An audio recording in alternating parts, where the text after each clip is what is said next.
TCF, la chaîne de l'unité nationale.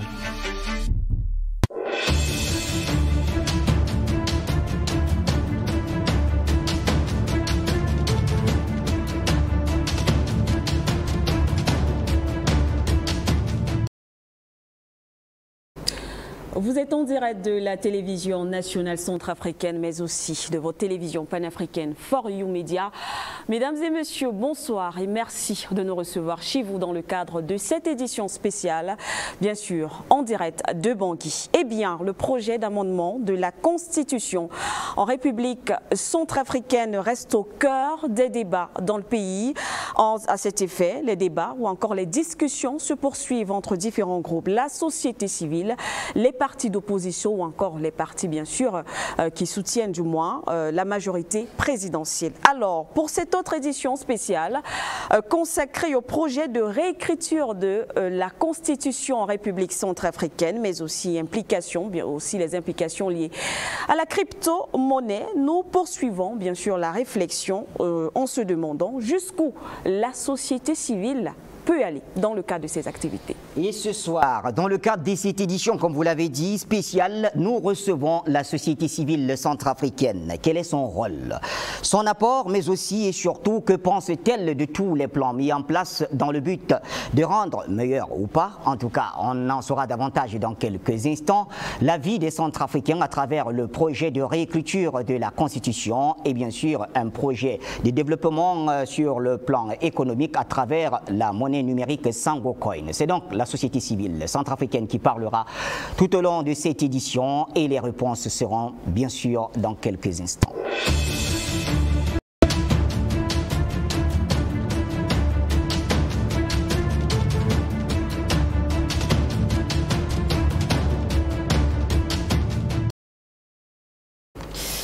Et bien voilà, donc retour sur ce plateau, on va rapidement présenter ceux qui nous accompagnent ce soir dans le cadre de cette édition. Et bien, à notre droite, Bachir.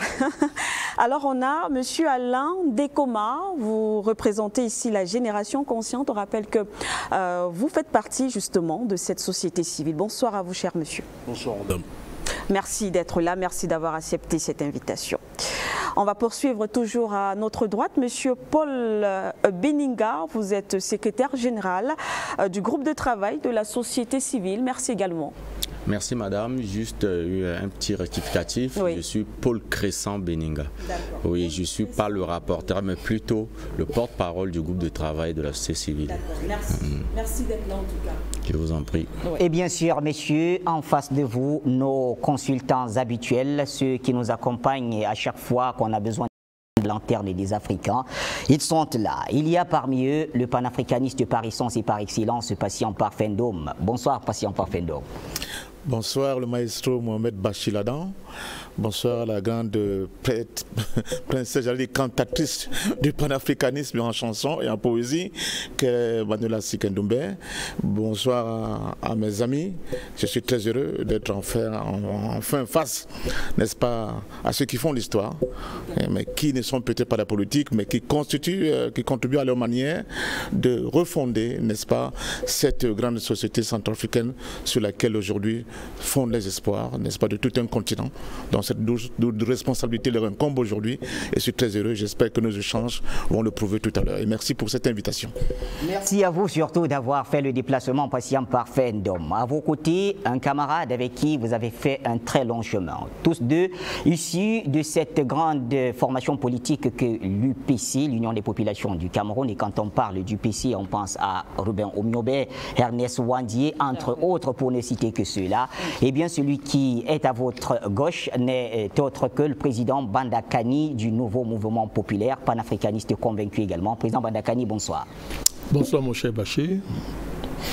Bonsoir madame Manuela Siké. Parfendom a arraché tous les mots mobilisables pour qualifier ce que vous représentez pour nous en général et ce qu'elle représente pour nous en particulier, pour le mouvement panafricaniste. On ne peut qu'être honoré et heureux d'être en compagnie, n'est-ce pas, des figures journalistiques du mouvement panafricaniste qui, il faut le préciser, en matière journalistique, a innové, est sorti des carcans établis et conventionnels pour démontrer et imposer notre façon de faire ce métier. Et cette innovation prend toute sa mesure quand on regarde aujourd'hui l'évolution des médias dans le monde. Je ne vais pas y insister. On ne peut qu'être heureux d'être à vos côtés. Et je voudrais saluer mes frères de la Centrafrique, centrafricains. Je suis très heureux d'être en face des représentants de la société civile, qui est une position de profondeur et de recul qui permet, quand on a compris très bien les enjeux liés à la société civile, d'apporter quelque chose de spécial, une contribution particulière, n'est-ce pas, à la construction de la nation, à la construction de la conscience civique, n'est-ce pas, à la responsabilité citoyenne. Donc je dis merci, n'est-ce pas, pour cette occasion qui nous a été offerte d'être en face des brillants représentants de la société civile. Je salue les techniciens. Vous savez que sans eux, on ne peut pas, n'est-ce pas, on peut pas parler sur ce plateau sans insister sur cette coproduction qui est une innovation entre un média d'État, un média national et puis un média privé dans la mouvance panafricaniste. Nous saluons cette innovation.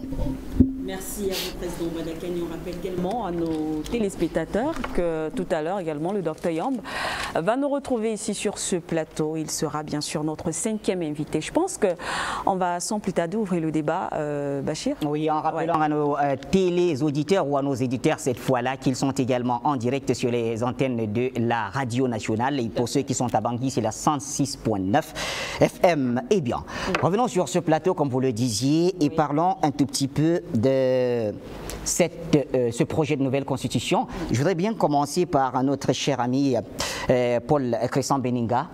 Tout d'abord, le groupe de travail de la société civile. Dites-nous-en un mot là-dessus. Bien, merci. Alors, je dois dire aussi toute la joie qui est la mienne de partager ce plateau avec M.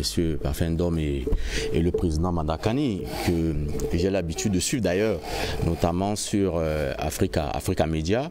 Et c'est aussi, cette joie, elle est double parce que quand je me retrouve en face des Camerounais, je me sens comme chez moi, pour une raison simple. Une raison simple, c'est que j'ai eu cette opportunité d'étudier, de faire toutes mes études supérieures au Cameroun, de la première année jusqu'en thèse à l'Université catholique d'Afrique centrale. Et donc, vous comprenez toute la joie qui est la mienne. Je vais faire une précision et peut-être un ou deux préalables. La précision, c'est de dire ici que je ne vais pas intervenir uniquement avec cette casquette du porte-parole du groupe de travail de la société civile. Je suis aussi enseignant-chercheur et donc je vais aussi puiser dans... voilà, tout à fait. Tout à fait. Et deuxièmement, j'avais émis quelques doutes lorsque j'ai été contacté cet après-midi pour prendre part à ce débat, parce que de mon point de vue, lorsqu'on est convient à un débat, on avise les panélistes au moins 24 heures avant.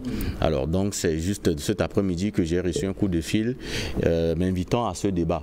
Et par courtoisie, je me dis c'est extrêmement important de venir participer à ce débat, parce que si je ne le fais pas, de deux choses l'une, soit on dira que j'ai fui le débat, soit vous partirez également avec un mauvais souvenir de moi en disant que vous étiez là et j'ai refusé effectivement de vous accueillir. Pourtant, je vais tout le temps au Cameroun et puis on m'accueille toujours, ce temps plus que j'interviens comme enseignant pendant 2 ans à l'Université catholique d'Afrique centrale. Donc le Cameroun, c'est aussi le chez moi.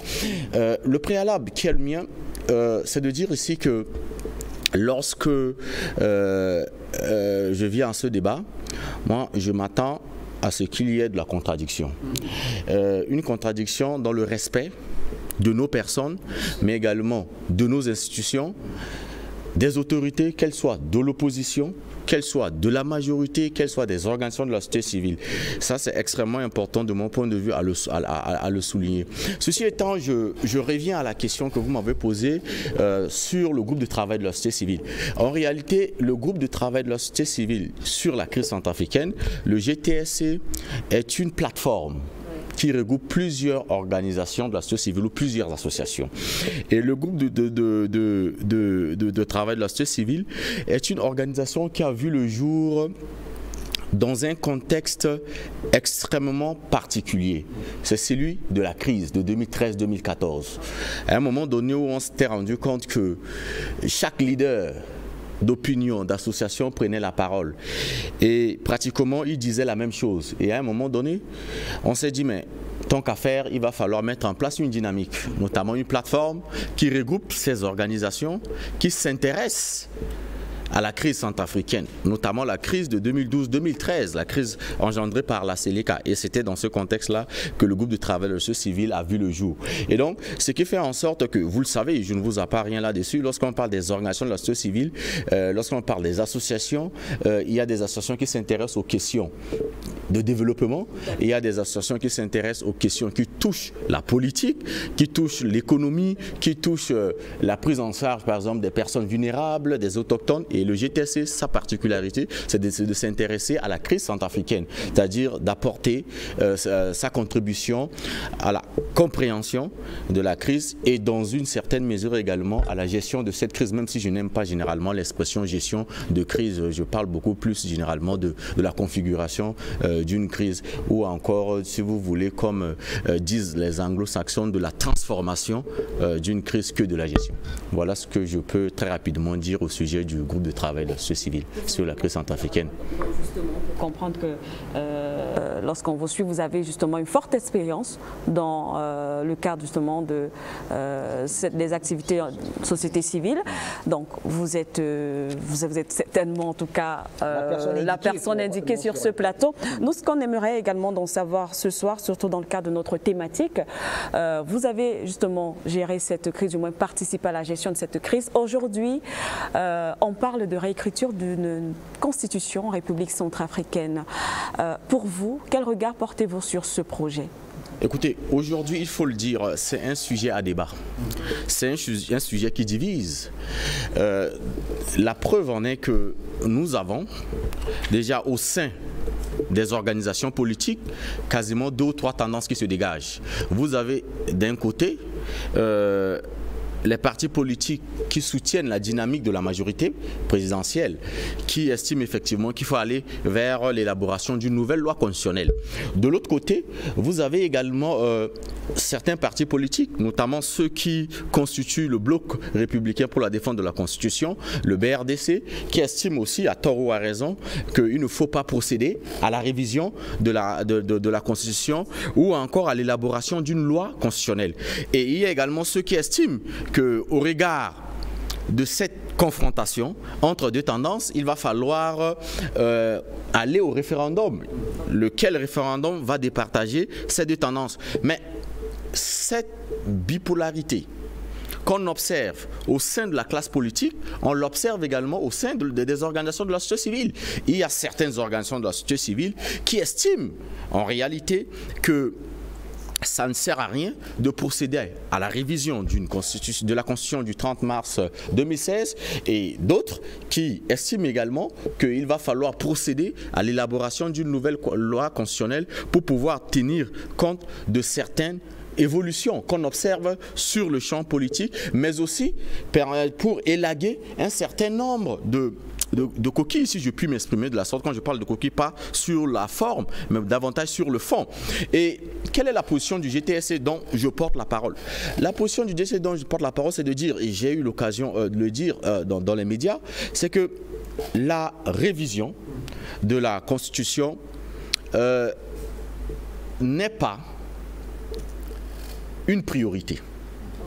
N'est pas une priorité dans le sens où aujourd'hui, lorsque vous analysez en profondeur les difficultés auxquelles la République centrafricaine est soumise, on peut dire qu'il y a beaucoup à faire.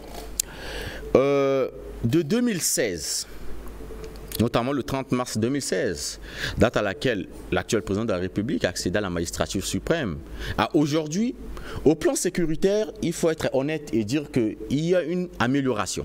Je m'explique. De 2016 à 2017, d'ailleurs, entre 2013, 2014, 2016, nous avions eu sensiblement 10 groupes armés.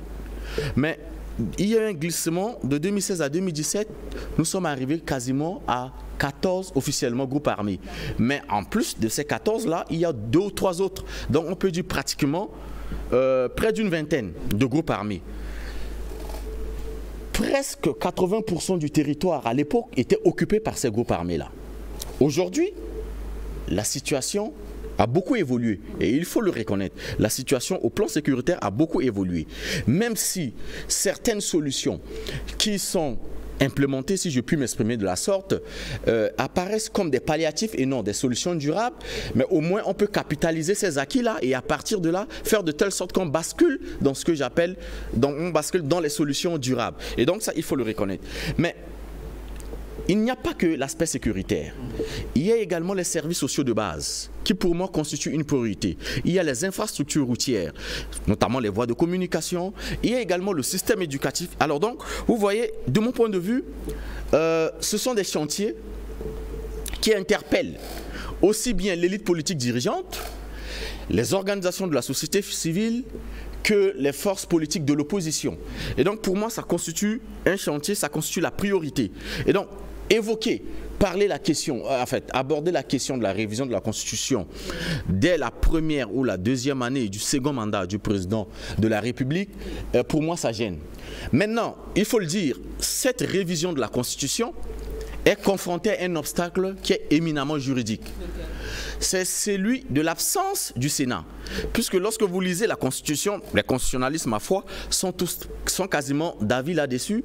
En l'absence du Sénat, c'est-à-dire que le Parlement n'est pas réuni, la révision de la Constitution devient extrêmement difficile, voire impossible.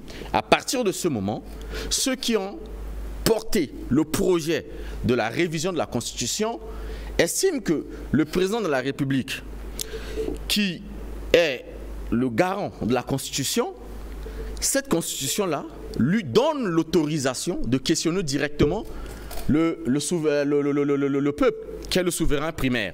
Et donc à partir de ce moment, au lieu de procéder à la révision de la Constitution, il faut aller vers l'élaboration d'une nouvelle loi constitutionnelle. C'est d'ailleurs à ce titre-là qu'un décret a été promulgué, mettant en place le pouvoir constitution originaire, permettant à ce que toutes les forces vives de la nation puissent se réunir autour d'une table et penser un nouveau projet de constitution. Alors à partir de ce moment, il faut prendre du recul. Si nous avons estimé que la révision de la Constitution n'est pas une priorité, on ne parle plus de la révision, mais on parle de l'élaboration d'une nouvelle loi constitutionnelle. Alors, je suis de ceux qui pensent, et là vraiment c'est le chercheur, c'est l'ancien chercheur qui réagit. Oui, je sors par là. Je suis de ceux qui pensent que élaborer une constitution, une nouvelle loi constitutionnelle, n'est pas une chose mauvaise en soi. Seulement, c'est extrêmement important qu'il y ait un consensus qui se dégage. Il faut qu'un consensus se dégage autour de ce nouveau projet. Ma foi, malheureusement, ça n'est pas le cas. On y reviendra certainement et cela nous conduit naturellement vers Alain Dekoma. Alain Dekoma, la génération consciente vous écoute, bien à côté, bien sûr, de tout le peuple centrafricain. Première lecture. Bon, à chaud. Oui. Je tiens d'abord, je ne vais pas me répéter, ni répéter ce que les autres ont dit, c'est-à-dire mon voisin de droite. Je suis très content d'avoir sur ce plateau, partagé le plateau avec le président Madakani, que nous suivons tous les jours sur les médias Afrique, et l'éminent consultant qui est juste, voilà, M. Parfendom, voilà, et vous aussi. Pour nous, nous pensons que il est extrêmement urgent, je dis bien extrêmement urgent. Je fais miel de tout ce que mon voisin de droite a dit. Il est extrêmement urgent qu'il y ait la réécriture d'une nouvelle constitution centrafricaine. Nous étions la plateforme qui avait sonné l'alerte en disant que la constitution centrafricaine est regorgée de beaucoup d'ambiguïtés. Ceux qui ont fabriqué cette constitution pendant la transition 2016, c'est-à-dire c'était taillé sur mesure. Parce qu'à l'époque, les gens pensaient que en faisant ça, ils allaient bloquer beaucoup des gens qui avaient de l'ambition. Il taillait tout simplement pour s'arborer après tous les titres possibles. Vous avez vu mon voisin de droite, il a parlé de l'absence de Sénat, de l'absence de CENI, et c'était exactement leur plan. Alors, quand vous le dites, je n'ai pas encore terminé. Permettez-moi de terminer. Je suis toujours avec vous. Oui. Nous parlons de l'absence du Sénat. Oui. La Constitution de 2016, quand elle avait été élaborée, est-ce qu'il y avait un Sénat? Même pas. D'accord. Ça n'existait même pas. Très bien. Et celui qui est maintenant devant la scène pour parler de cette situation, je vais vous rappeler l'histoire un peu. Le monsieur en question, je n'oserais pas prononcer son nom. C'est un éminent avocat qui est reconnu sur le plan international et aussi qui dirige un parti politique centrafricain. À l'époque, en 2005, il était le président du Conseil national de transition à l'époque. Et c'est lui qui avait élaboré la Constitution en 2005. Et en 2016, c'est ce monsieur encore qui était Premier ministre à l'époque de transition. C'est-à-dire, en fait, ce monsieur, il est expert lorsqu'il y a une transition. Et lorsque nous rentrons dans la voie démocratique, ben, généralement, ça leur pose problème. Pourquoi? Parce que en face d'eux, il y a un monsieur qui s'appelle le professeur Archange Touadéra. C'est leur problème. Donc, dans leur tête aujourd'hui, si ce monsieur est encore en face, ça leur créera énormément de problèmes. C'est-à-dire les ambitions cachées et tout là, ça posera problème.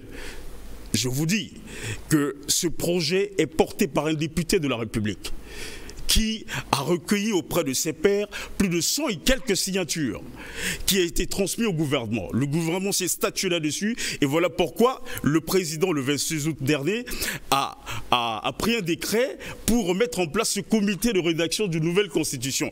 À ce titre-là, tout ce qui lie, c'est-à-dire en fait le débat sur la révision de la constitution, à mon humble avis, ça n'a pas de chance. Nous sommes en train de parler de la réécriture de la nouvelle constitution, voilà la voie. Et ça, c'est l'aspiration du peuple centrafricain qui a prouvé le 6 août dernier, si vous avez eu l'écho, et le 4 hier.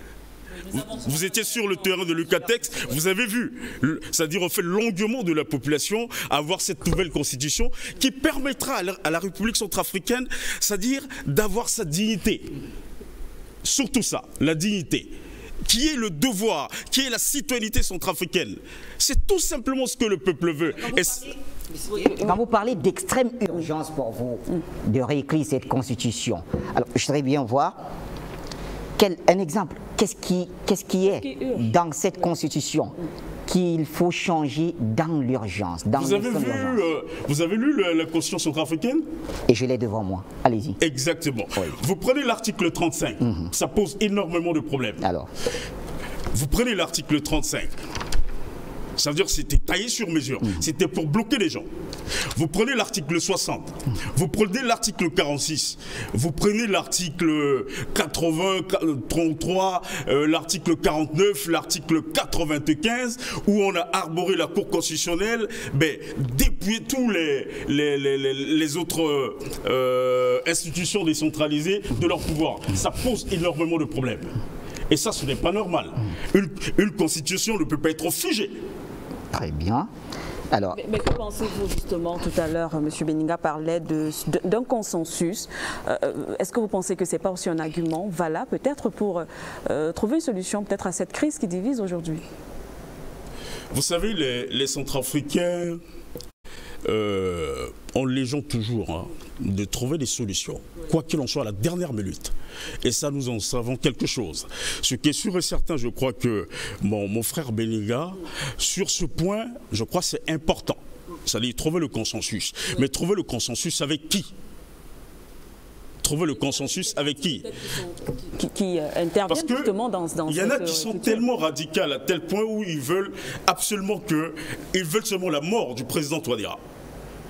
ils veulent seulement la mort du président Touadéra. Si je dis la mort, peut-être je suis en train d'exagérer, mais c'est juste un terme. Je ne suis pas en train de chercher à dire que X et Y cherchent à tuer le président Touadéra, mais je dis seulement, il y en a qui sont tellement radicales. À ce titre-là, ceux qui seront peut-être modérés dans leur comportement, dans leur dire, et qui peuvent comprendre réellement l'aspiration du peuple centrafricain d'être souverain, à partir de ce moment, qui ne sont pas téléguidés, qui ne sont pas guidés par leur maître. Je crois que ceux-là, on fera le consensus et la majorité de la population centrafricaine par la voie référendaire s'exprimera et nous irons aux urnes. Ceux qui veulent battre campagne pour le non, c'est leur droit le plus absolu, car c'est la démocratie. Et ceux qui vont battre la campagne pour le oui, ben, je crois qu'on va enclencher cela. Donc c'est tout simplement ça. Le consensus, oui, mais avec qui ? Très bien. Avant d'aller de ce côté, retournons la parole naturellement à notre cher Paul Crescent Beninga. Écoutez, moi j'ai suivi avec beaucoup d'intérêt l'intervention de mon cher ami Alain Patrick Dekuma et je souriais tout simplement parce que je suis un peu embêté. Embêté parce que les arguments qui sont avancés par Alain Patrick Dekuma, j'allais être preneur si dès 2016 ou encore 2017, ceux qui défendent le projet de révision et aujourd'hui l'élaboration d'une nouvelle loi constitutionnelle posent ce problème-là sur la table. Je suis de ceux qui pensent qu'il faut éviter de faire une loi intuitive personnelle liée à la personne de quelqu'un et là par définition une loi elle est impersonnelle, elle a un caractère qui est impersonnel. Pourquoi je le dis? Vous auriez souhaité que la question constitutionnelle soit abordée dès la première mandature? On aurait pu ou dû aborder cette question-là dès 2016-2017. Était-ce facile quand même dans un contexte où vous l'avez décrit vous-même? Oui, mais j'arrive. Personne n'a évoqué cette affaire-là. C'est en 2022 manifestement qu'on commence à revenir au devant de la scène avec cette question. Je suis inquiet parce que je ne veux pas qu'on taille une constitution pour satisfaire un individu. Est-ce qu'on n'est pas dans un procès d'intention? Mais je vais en parler. Il a refusé ici d'évoquer le nom de Maître Nicolas Tchangaï. Mais manifestement, il fait allusion à Maître Nicolas Tchangaï. Nous l'avons tous compris. Voilà, qui a été président du Conseil national de transition. Et Premier ministre, bien sûr. Non, pour proportion gardée, je pense que je ne le défends pas. Mais pour restituer juste les faits, au moment où le pouvoir constitutionnel a été mis en place, Nicolas Tchangaï n'était plus Premier ministre. Il vous souviendra qu'il était débarqué au même titre que Djotodja à N'Djamena. Et donc, c'est plutôt Kamoun qui était Premier ministre avec Mme Catherine Samba-Panza comme président de la République. On peut leur accorder une présomption de bonne foi. Et je m'explique très rapidement là-dessus. Vous savez, lorsqu'on est au pouvoir, c'est plus facile de faire une loi et de s'octroyer certaines prérogatives. Mais du moment où on sait qu'on est en train de partir, on peut à la limite faire une loi pour s'auto-protéger après le pouvoir, mais pas pour bénéficier de ce qui vient après. La preuve en est que Catherine Samba-Panza, Kamoun aurait pu ou dû dire que tous les anciens premiers ministres deviennent de droit membres du Sénat. Tous les anciens présidents de la République deviennent droit membres du Sénat. Ça leur assure une protection. Ça n'est pas le cas. Et il faut rappeler également le contexte dans lequel la Constitution du 30 mars 2016 a été rédigée. Le législateur centrafricain, à ce moment-là, s'est inspiré quand même des recommandations du Forum national de Bangui. D'une part, et aussi des consultations populaires à la base. Donc, il y a quand même l'expression d'une volonté populaire qui se traduit dans cette constitution, malgré ses imperfections. Je ne suis pas de ceux qui pensent que cette constitution n'est pas, elle est parfaite. Non, j'accepte que cette constitution a des imperfections. Corriger, et on peut aller... L'expression d'une volonté populaire, avez-vous dit? Oui, mais il y avait une consultation populaire à la base. Ensuite, il y avait eu le Forum national de Bangui. Je suis d'accord avec vous. Ça, c'est extrêmement important. Et dans le cas présent, si l'on en croit quand même à ce que nous avons pu voir sur le terrain, n'est-ce pas cette volonté populaire également? Écoutez, moi je prends ces manifestations avec beaucoup de pincettes. Pourquoi? Je les prends avec beaucoup de pincettes de part et d'autre, que ce soit de l'opposition, que ce soit de la majorité au pouvoir, parce que l'impression qui se dégage, a priori, c'est que nous sommes dans une dynamique d'instrumentalisation du peuple. Mais et ça, c'est extrêmement... infantilisé par le peuple dans ce cas? Non du tout. J'ai l'impression que nous sommes dans une dynamique d'instrumentalisation. Je vous donne des exemples simples. Je vous donne des exemples simples. Lorsqu'on convoque les meetings, lorsqu'on voit l'affiliation des organisations qui convoquent ces meetings-là, on peut s'interroger. Lorsqu'on voit les moyens qui sont déployés et on voit la capacité financière de ces organisations-là, on peut s'interroger. C'est pourquoi je parle au conditionnel en disant qu'on peut être là dans une dynamique d'instrumentalisation. Ça, c'est extrêmement important. C'est pourquoi, quand je vous disais tout à l'heure qu'il y a une troisième voie qui se dégage ces derniers temps, qui est celle de dire que vivement le référendum pour départager les deux tendances. Oui. Alors, ça peut être une solution. Nous avons vu au Chili. Oui. On a organisé un référendum. Le président a pris acte des résultats. C'est-à-dire qu'il y a pratiquement 62% de la population qui ont dit non à ce référendum. Donc c'est possible. Lorsque les choses sont organisées dans une dynamique de transparence, il n'y a pas à s'inquiéter. Donc je ne suis pas là en train de vouloir infantiliser ou de penser que ceux qui sont pour la révision de la Constitution ou encore l'élaboration d'une loi sont dans l'instrumentalisation, mais c'est extrêmement important d'être prudent. Très bien. Alain Dekoma. Oui, je crois que mon ami de droite a compris. Oui. Lorsque la population s'exprime, il faut avoir l'esprit que, je reviens encore sur cette expression-là, le peuple centrafricain est majeur aujourd'hui. Le peuple centrafricain n'est pas isolé. Il fait partie du monde entier, donc il observe ce qui se passe autour de lui. À partir de ce moment, le peuple veut son bien. C'est-à-dire, en fait, le bien-être de la population est très important. Ce peuple veut vivre, c'est-à-dire le bien-être dans sa vie profonde. C'est extrêmement important. Je vous donne un exemple banal. Il y a des gens qui sont nés dans ce pays, c'est-à-dire à leur naissance jusqu'aujourd'hui, ils n'ont jamais vu le train. C'est vrai que je n'ai pas vu de chemin de fer ici. Voilà, vous avez compris. Ils n'ont jamais vu le train, ni voir des voies correspondantes. Est-ce que c'est possible? Et il y a des voix qui se lèvent en disant que mais ce pays est pauvre. C'est faux. C'est juste les gens voulaient tout simplement matraquer ce peuple. Mais aujourd'hui, vous conviendrez avec moi que la jeunesse centrafricaine est décomplexée.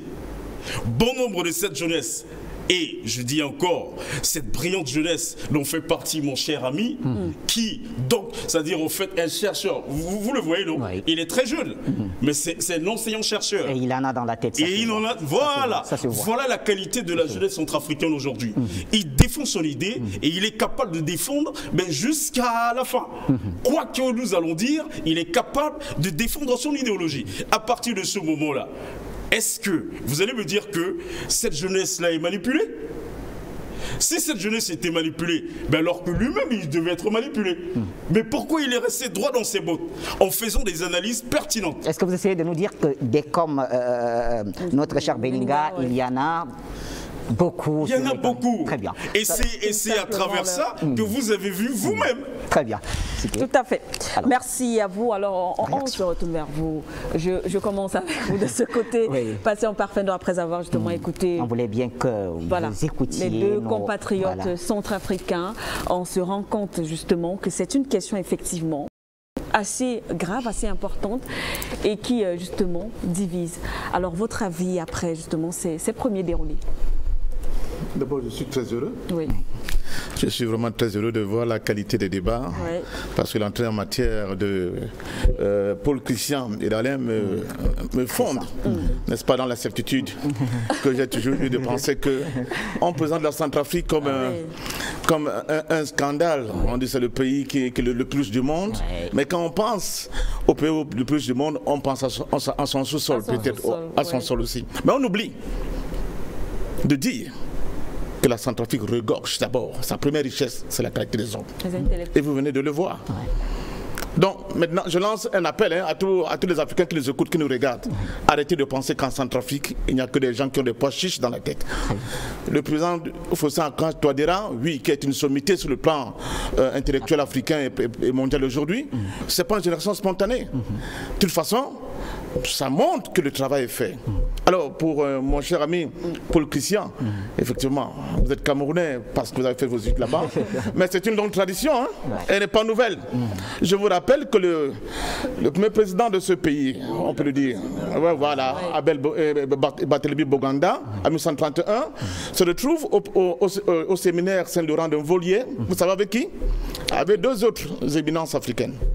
L'abbé Fulbert Youlou, ah oui, du Congo, qui va plus tard devenir président du Congo, et qui d'autre? Le premier ministre du Cameroun, Mbida. Albert-Marie Mbida. Albert-Marie Mbida. Donc, c'est vous dire que, en réalité, les contacts sur le plan intellectuel, mais sur le plan humain, entre les peuples qui sont dans cette région d'Afrique centrale et ce golfe de Guinée ont toujours été là. Et ils ont aussi permis d'enrichir mutuellement les uns des autres des expériences, mais surtout des vocations et des rêves, n'est-ce pas, qui ont travaillé, n'est-ce pas, cet espace.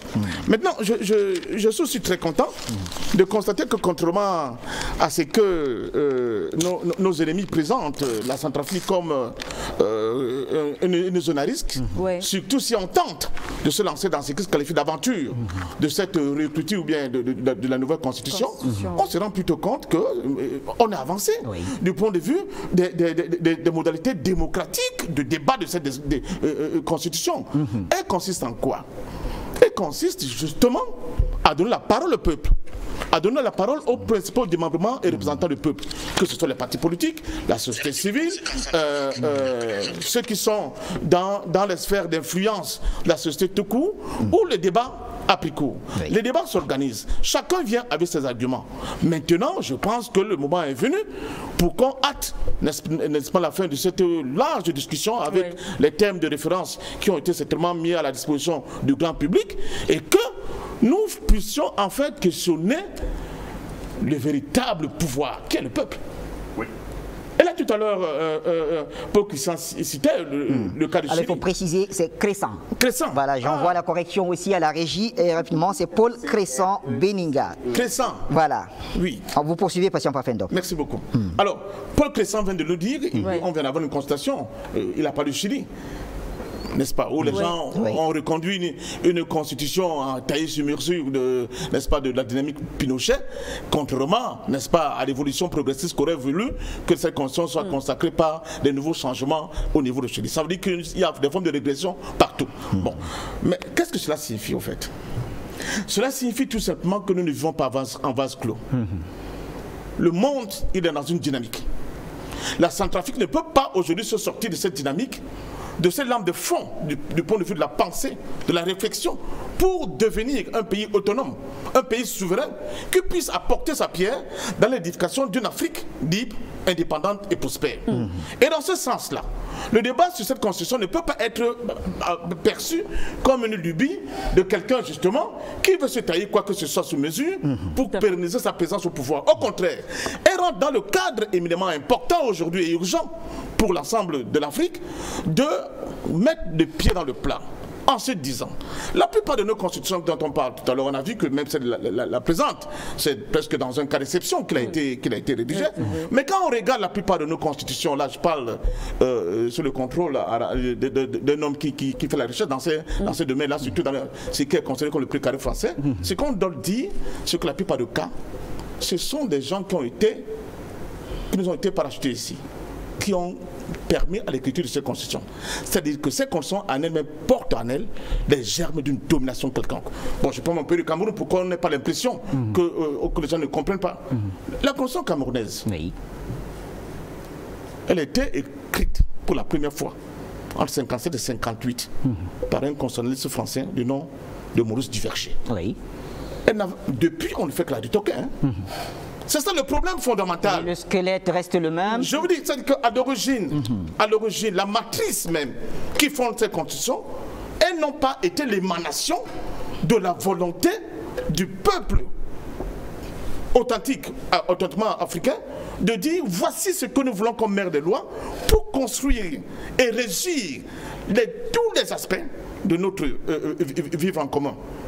Et qui devait organiser donc ces vivants communs en fonction du cap que nous, le peuple, on se serait donné, mais surtout de la protection de nos intérêts qui sont éminemment à la fois propres et importants, non seulement pour nous, mais surtout pour l'avenir de nos enfants. Alors, quand on regarde, je parcours en diagonale de cette constitution, les manquements que cette constitution a, on voit bien que elle a été mise en place pour bloquer complètement la possibilité de la Centrafrique d'aller de l'avant et de construire, n'est-ce pas, à la fois des horizons qui ne soient plus seulement des horizons qui se limitent dans le carcan d'une fondation et d'une construction néocoloniale qui ne permet pas l'avancée qualitative, ce pas qualitatif dont tous les pays du monde aujourd'hui ont besoin pour enfin redonner la plénitude de ce que j'appelle la réappropriation de cette souveraineté à ce pays qui nous est cher.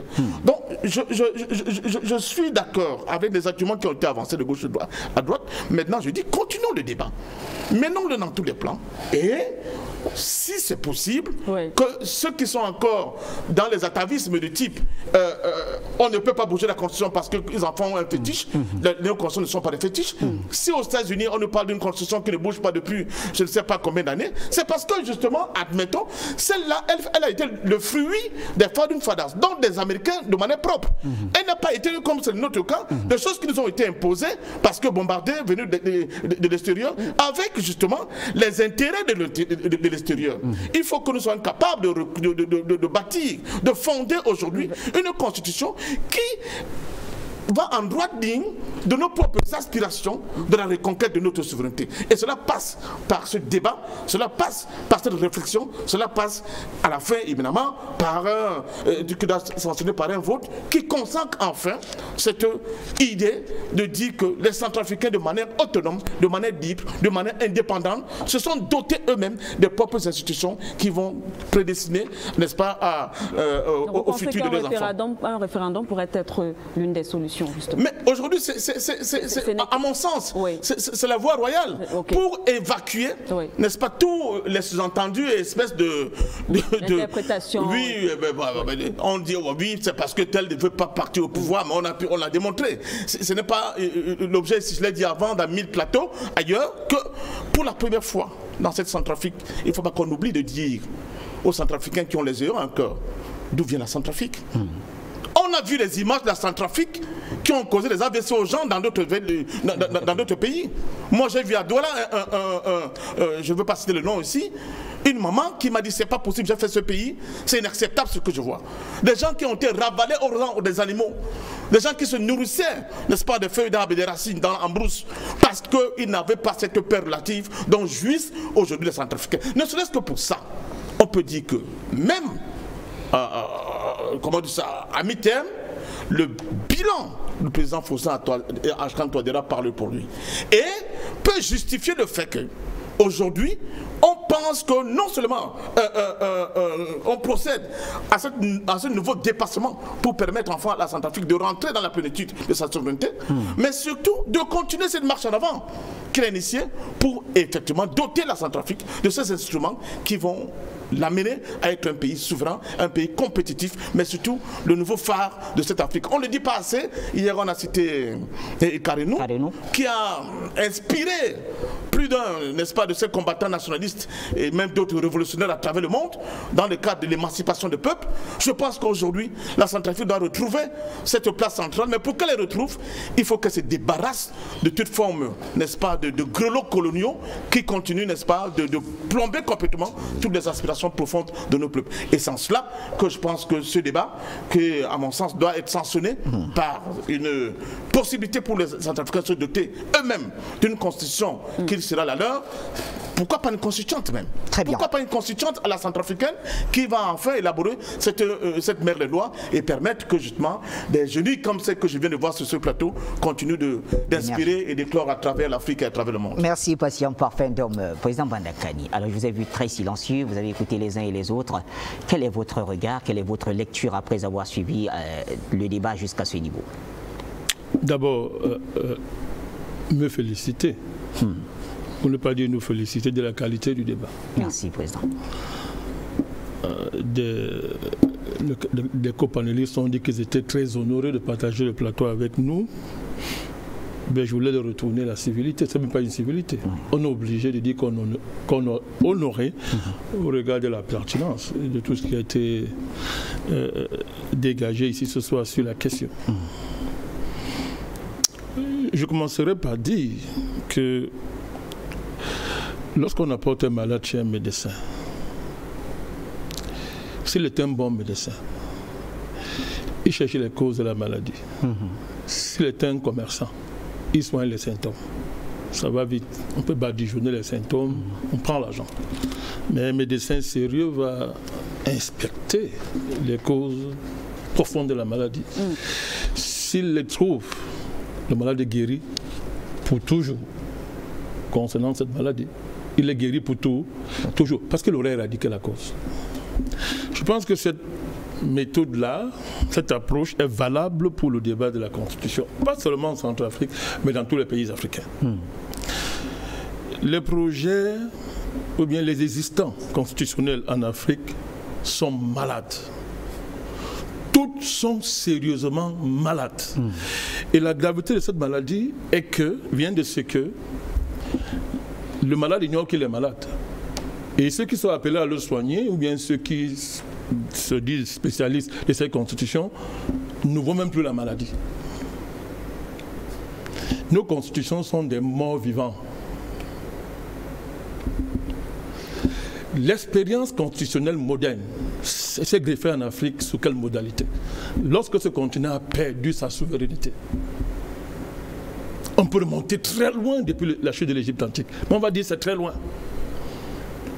On peut me laisser l'esclavage arabo-musulman. Si vous prenez simplement l'esclavage occidental, vous continuez avec la colonisation jusqu'à aujourd'hui, ben, c'est quand même extraordinaire. La marque principale de nos sociétés, c'est qu'elles sont des sociétés dominées. Et quand on dit dominé, on est gentil. On est gentil. Ben, et du coup, logiquement,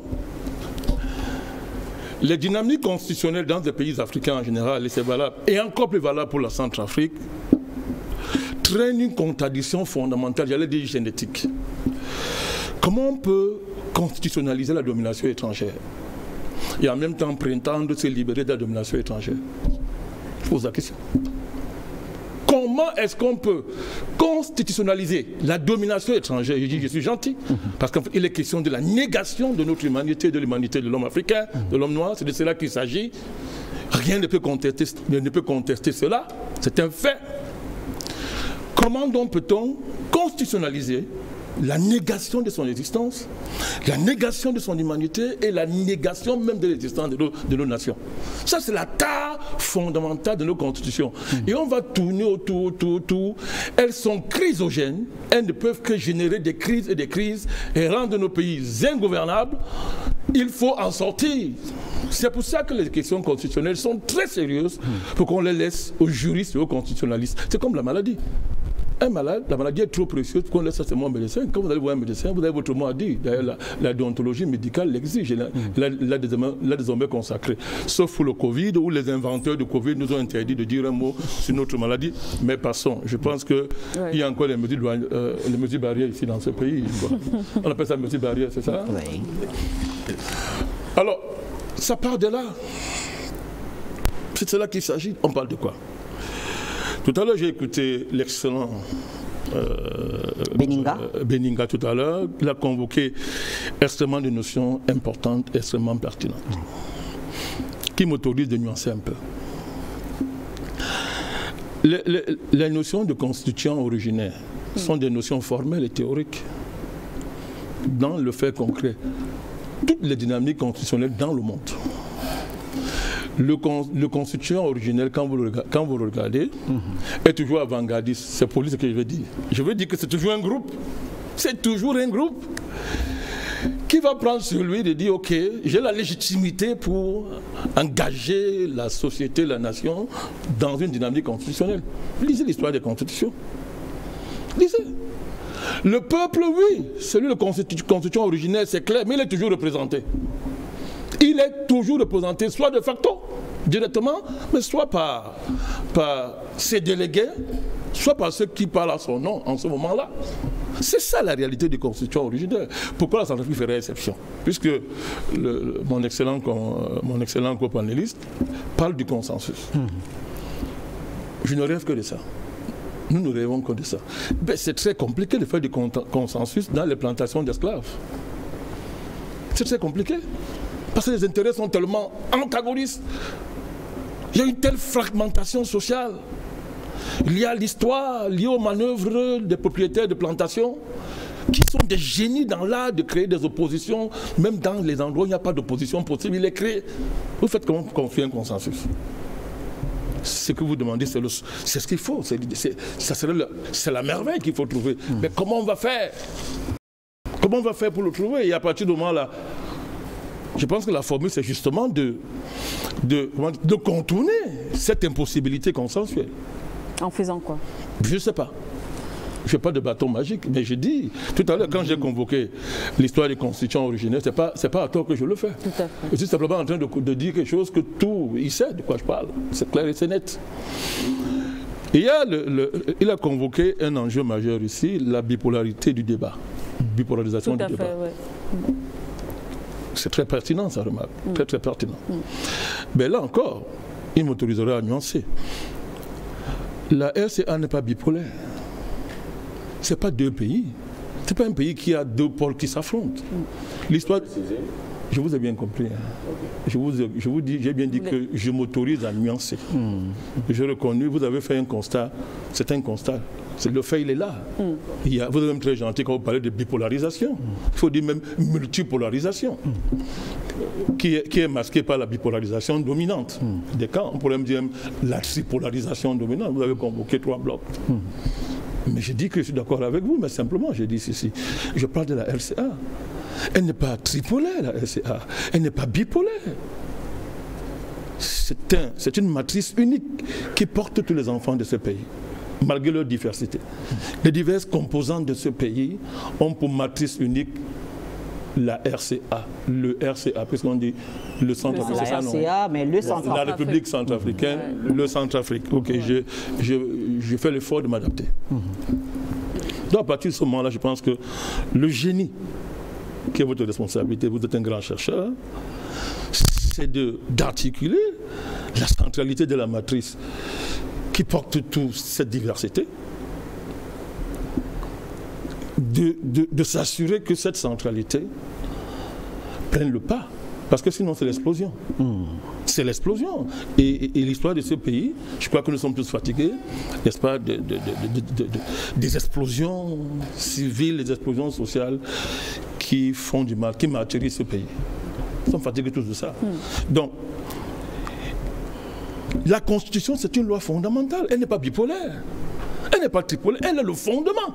Mais si un fondement est bipolarisé et tripolarisé, il n'est plus un fondement.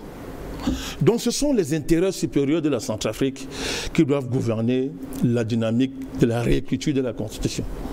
Ces intérêts supérieurs, tout Centrafricain qui a un bon sens peut le dégager. Au regard de l'histoire, mais ce pays est fatigué des bagarres. Ce pays est fatigué de la guerre. Ce pays est fatigué de la violence qu'il subit depuis des années. Je le dis, c'est un regard d'un homme qui vient de l'extérieur.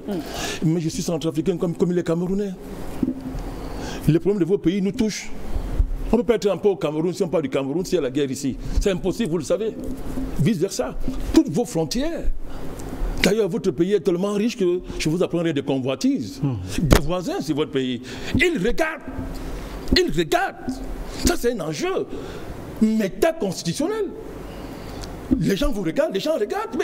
Mais s'il n'y a pas la capacité à dépasser la diversité des intérêts, qui souvent sont des intérêts primaire, on peut le démontrer. Primaire, s'il n'y a pas ça, d'autres voisins plus proches viendront vous montrer que votre pays est important. Je dis voisins plus proches parce que tous les débats sur la Constitution, comme dans beaucoup de pays africains, font le silence exprès sur la domination étrangère. Je vous ai demandé tout à l'heure comment nationaliser une plantation d'esclaves. Ça peut choquer les gens, mais je dis la vérité. Le Centrafrique, comme le Cameroun, tous les pays africains sont des plantations d'esclaves.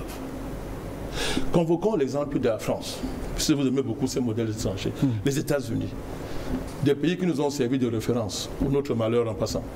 Prenons les références. Pourquoi il n'y a pas de tel débat dans ce pays-là? Disons comme ça. Vous savez pourquoi?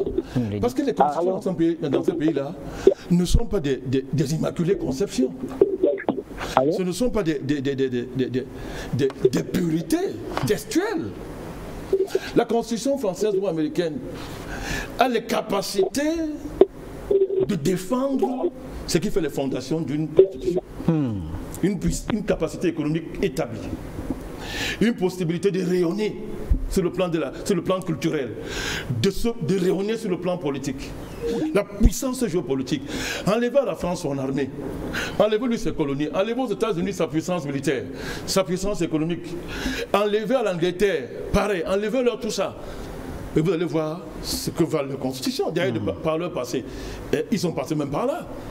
C'est quoi ces constitutions africaines qui sont si fiers d'elles et oublient l'ossature concrète et matérielle d'une constitution? La souveraineté économique, la souveraineté politique, la souveraineté géopolitique, la souveraineté culturelle. C'est quoi? Mais ce sont des monstres, ce sont des fantômes, ce sont des vampires. Cette affaire-là, ça ne peut pas marcher. Prenons le cas de la Centrafrique, soyons concrets. La Centrafrique contrôle quelle partie de ses ressources? Parlons-en. Moi, je suis arrivé ici, je vois l'ONU partout. Mais que fait la MINUSCA dans ce pays? Ce n'est pas un débat qui intéresse la Constitution. Que fait la MINUSCA ici? Mais pourquoi parler de ça? C'est comme si on parlait d'un tabou. Mais le fondateur de ce pays, c'est Boganda. C'est écrit dans votre Constitution. Pas moi qui l'écris. Vous l'appelez père fondateur. Quelles sont les batailles de Boganda? Il a convoqué Karinou ici, il a convoqué. Vous les connaissez mieux que moi. Ce sont vos héros. Mais quel était le projet? Pourquoi ils ont donné leur vie pour la souveraineté de ce pays? Il y a la souveraineté dans ce pays quand on voit ce que la MINUSCA fait ici. Mais vous êtes devenu un territoire occupé par une agence onusienne. Qu'est-ce qui justifie ça? Ce que la France a fait dans ce pays, qu'on fait partout. Pourquoi on n'en parle pas? C'est pas fini. Nos relations avec le Fonds monétaire international, la Banque mondiale. Mais il faut qu'on parle de ça. Tous les guerres civiles qu'il y a eu ici, les qui étaient derrière. Bien sûr, il y a la théorie qu'on met toujours sur la table. Oui, il y avait la complicité des Africains. Mais bien sûr, même les Français. Il y avait les Français complices des Allemands. Il y avait même les Juifs complices d'Hitler. Mais vous connaissez la suite, non? Est-ce que pour autant on peut justifier tout ce qui s'est passé par le fait qu'il y a eu des complices? Donc vous voyez que nos débats sur la Constitution sont des débats décontextualisés. C'est-à-dire, ce qui fait le corps d'une Constitution, on l'a mis de côté. Et on réduit les dynamiques constitutionnelles à un vêtement vide. C'est-à-dire, on pense qu'une Constitution, c'est la beauté des articles. C'est-à-dire, c'est la beauté des articles, c'est sa cohérence formelle. Nous sortons dans 30 secondes. Tout à fait. C'est sa cohérence textuelle par rapport à la cohérence formelle des articles. Mais nous voyons très bien, mon cher Bachir, puisque vous demandez que je chute, que la réalité en Centrafrique comme ailleurs nous rattrape. Parce que le débat à la fin, c'est quoi? Comment depuis 1960 jusqu'à aujourd'hui, les différentes constitutions n'ont pas stabilisé ce pays? Ben, il faudra bien que les gens répondent à cette question.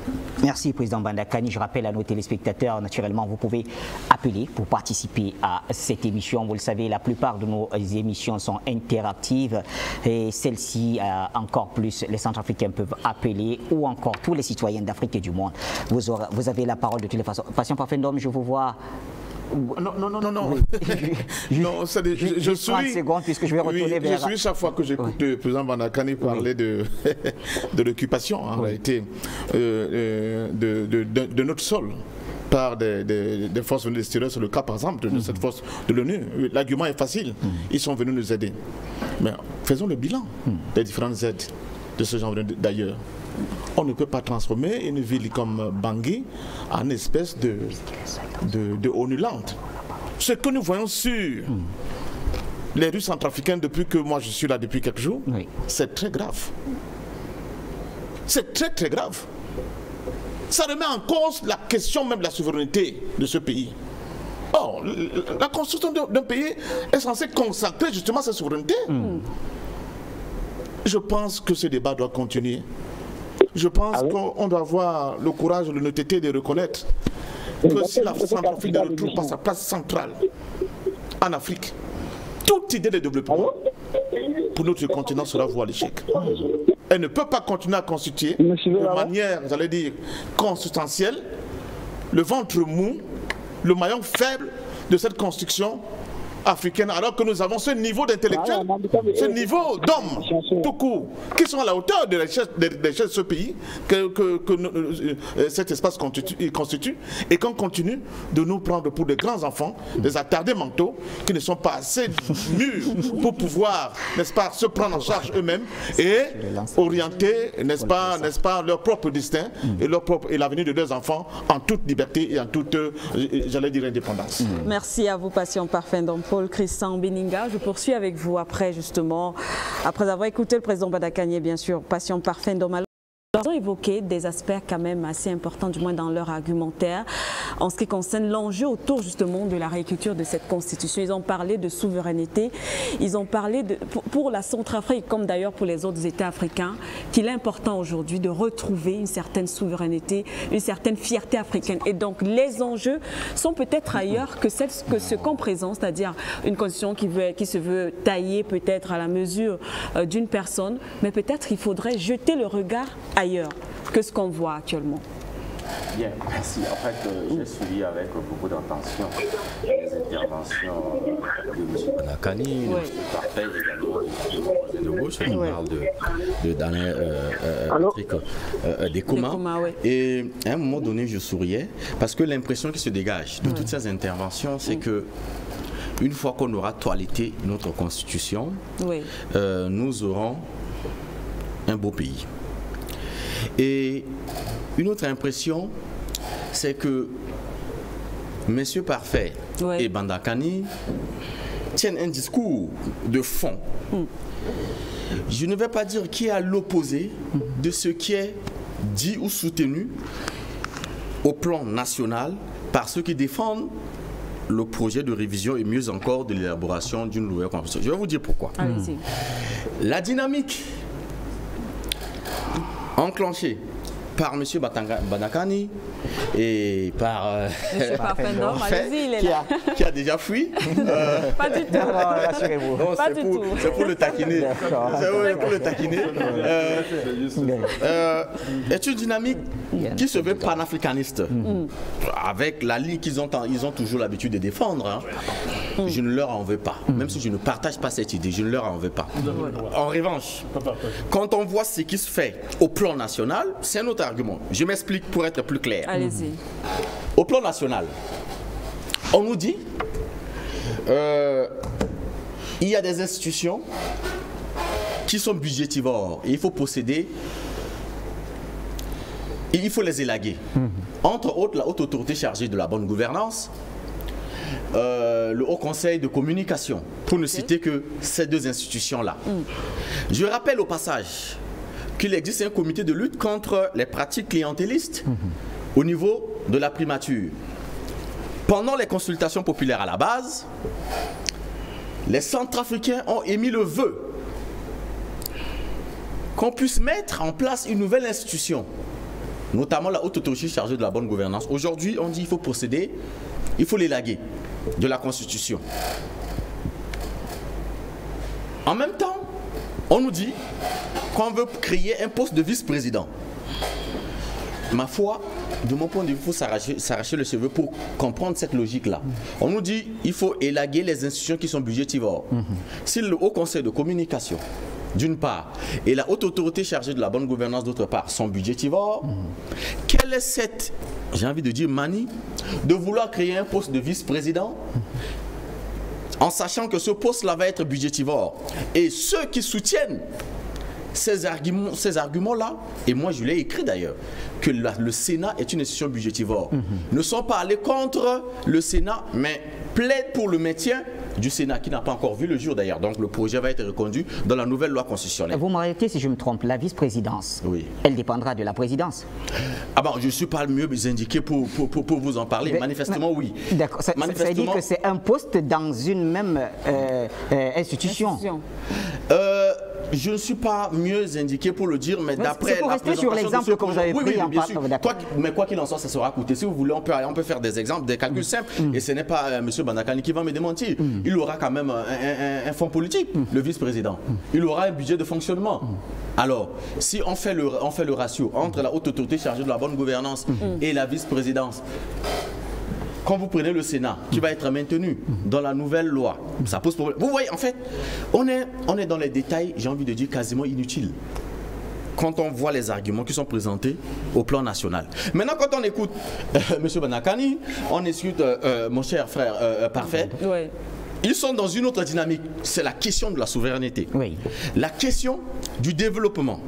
J'ai envie de dire que je suis d'avis avec eux, mais je pense qu'ils disent avec beaucoup de pincettes. Parce que, déjà, il faut rappeler, M. Bandakani, on est sur le concept de la constitution, du pouvoir constitutionnel originaire. Je suis entièrement d'avis, on peut s'en passer. On met toujours en place les représentants de ce pouvoir originaire-là pour pouvoir penser ça. Mais ce n'est pas la première fois. Je ne dis pas qu'on est dans la théorie de complot. Mais ayons le courage d'assumer nos responsabilités, surtout nous les Centrafricains. Nous devons avoir le courage d'assumer nos responsabilités. Nous sommes les premiers responsables de nos malheurs. Ce ne sont pas d'abord les Occidentaux. Ce ne sont pas les... Je ne les défends pas. Je ne dis pas qu'ils ne sont pas responsables. Mais nous sommes les premiers responsables de nos malheurs. Je vous donne deux exemples. Allez-y. En 2003, de 2001 à 2003, qui est venu chasser le président Patassé? C'est son chef d'état-major. Ce ne sont pas les Occidentaux qui ont commencé à lancer les hostilités. C'est nous qui ouvrons toujours la brèche et les autres en profitent. Vous connaissez, j'entends les discours qui sont tenus sur Africa Media et bien d'autres médias sur la question, sur la Seleka. Quand vous prenez la Seleka, ce ne sont pas d'abord les Occidentaux qui ont commencé. Ce sont les Centrafricains qui ont ouvert la brèche. Ce sont les Centrafricains qui prennent les armes contre les Centrafricains. Là, ça veut dire que... Là, non, c'est pas notre débat.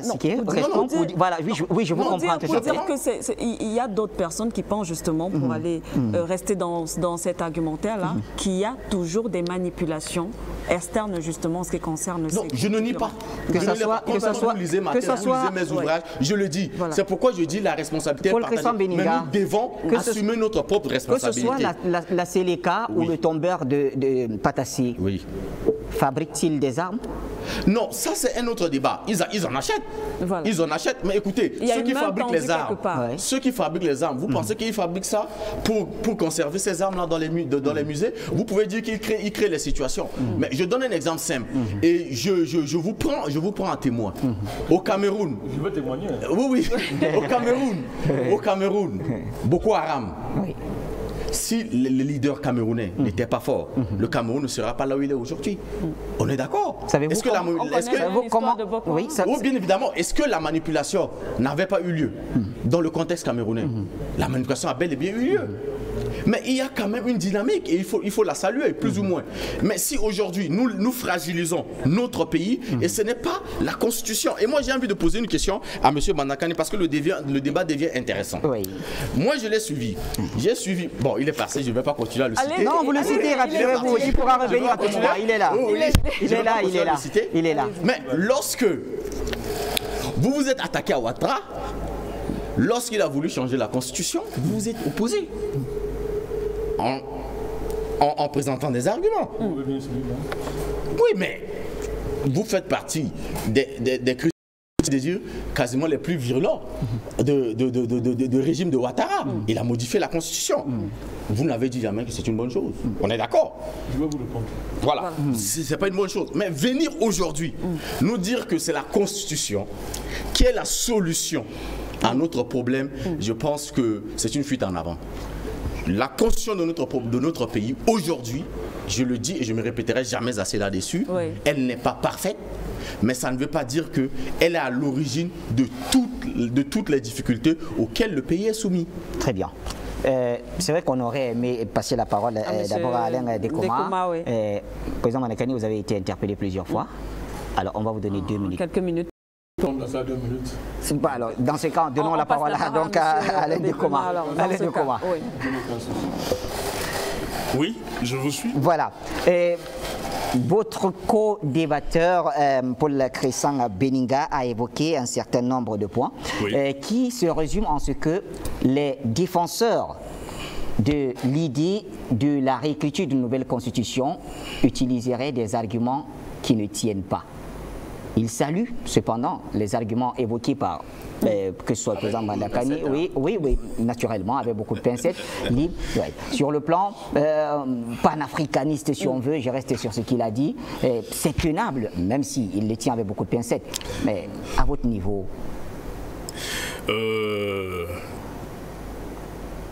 Il faut reconnaître une chose.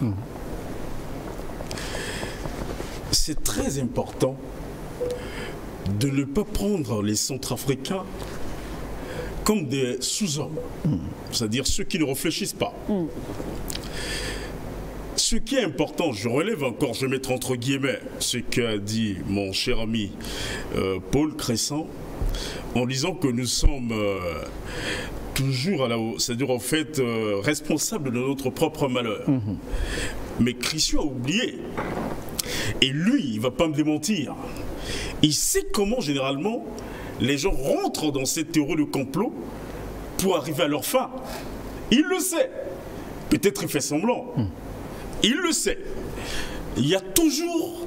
Ce complot ne vient pas comme ça au hasard entre les Centrafricains.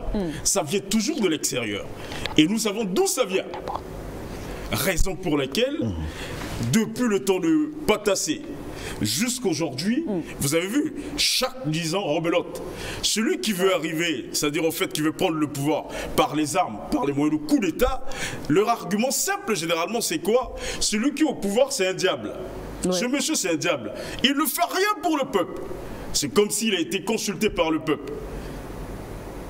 Mais d'où ces gens-là, généralement leur fonds de commerce-là, c'est-à-dire la préparation du coup d'État. Mais les fonds, ils arrivent à avoir ça où?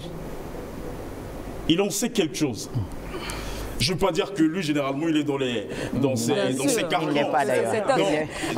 Dans le cadre de ses recherches, bien sûr. Voyez-vous, c'est un chercheur. Bozizé était venu prendre le pouvoir en disant que ben non, son patron hier, c'est un diable. Non, celui-là, il faut le dégager. Il a eu la bénédiction de beaucoup de pays, surtout africains aussi, mais qui l'ont accompagné jusqu'ici. On est d'accord? Je parle du Tchad et du Soudan.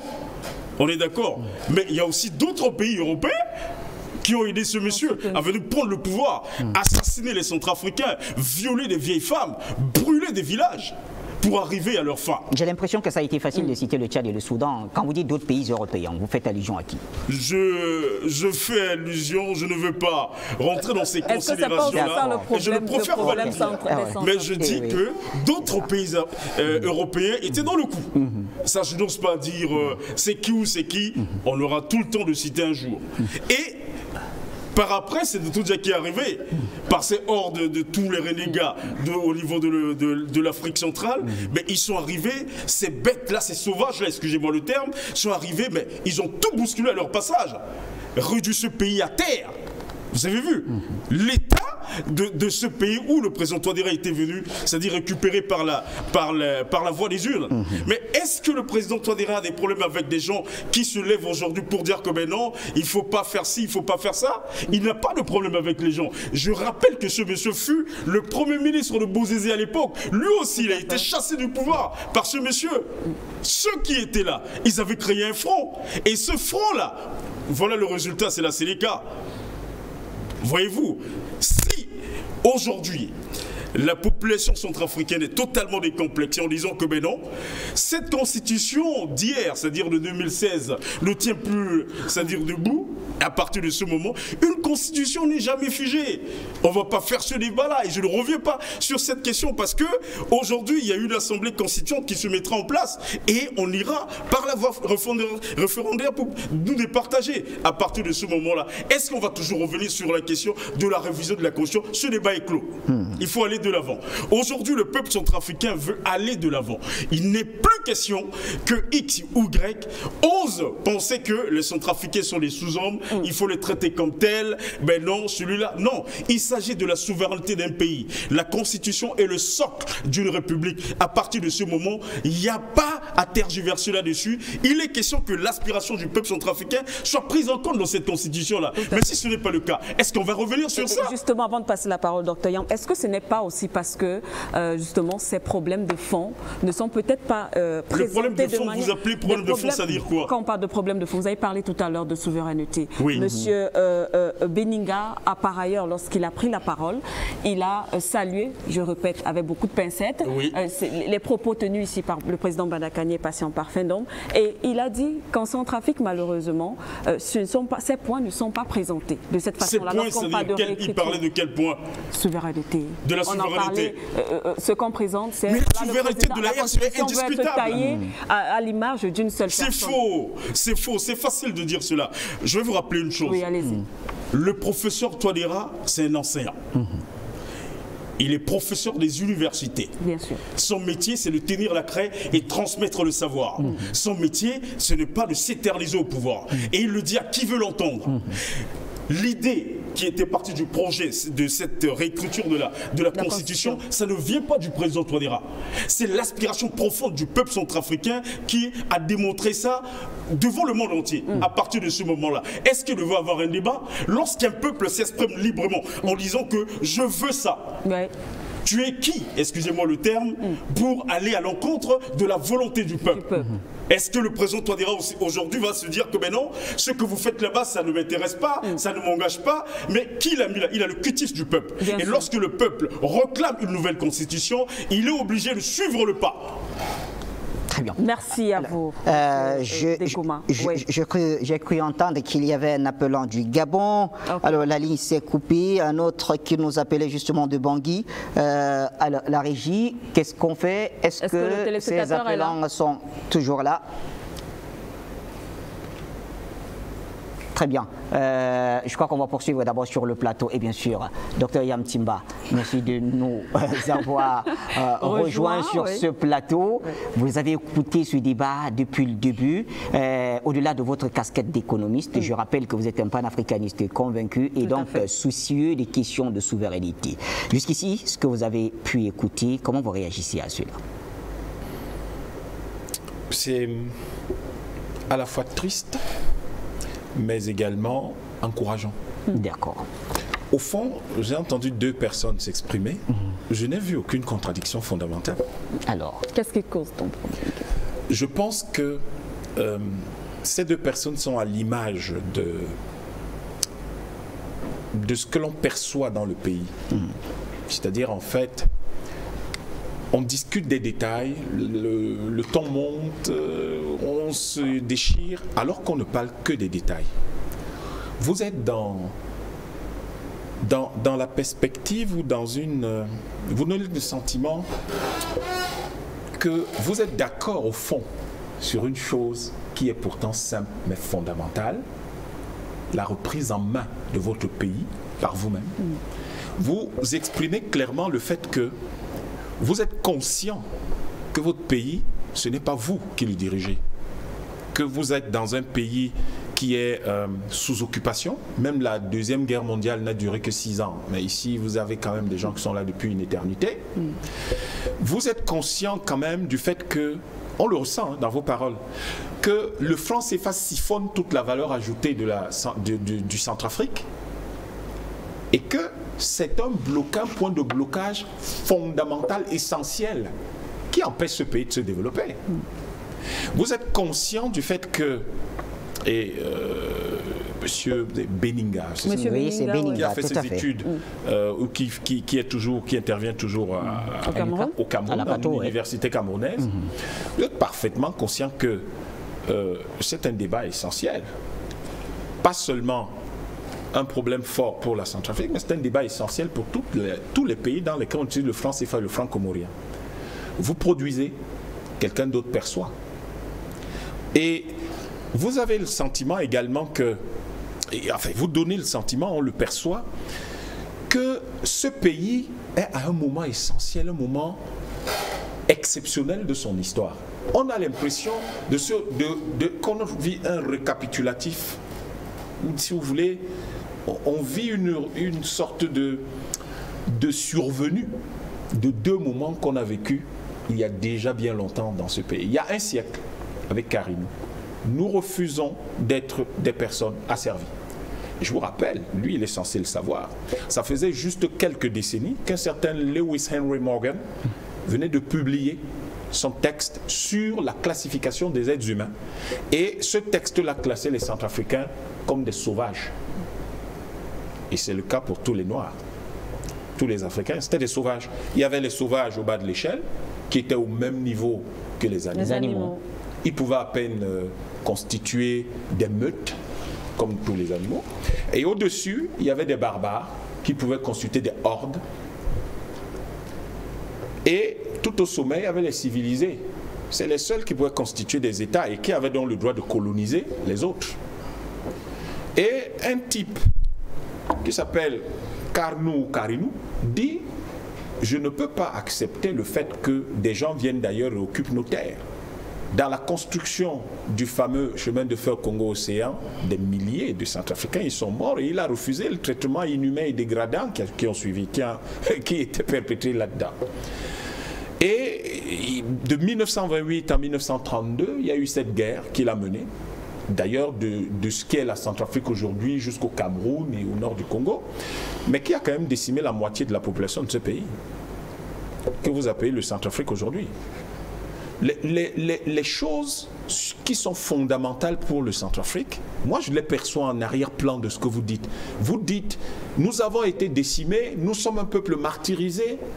Mais si vous êtes un peuple martyrisé, dites-le ouvertement. Pourquoi il y a trop de mots couverts? Ça vous rapprocherait tellement que vous iriez, en fait, main dans la même voie et dans ce que Beninga appelle le consensus. Mais le consensus ne viendra pas du fait que vous irez boire du vin demain.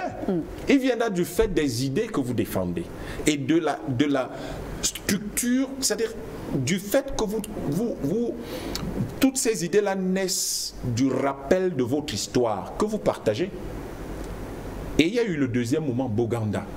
Boganda, c'est un homme extraordinaire en Afrique. Parce que nous sommes à une période où les hymnes nationaux de nos pays parlent de nous comme des sauvages. Au Cameroun, on dit nous sortions de la barbarie, etc.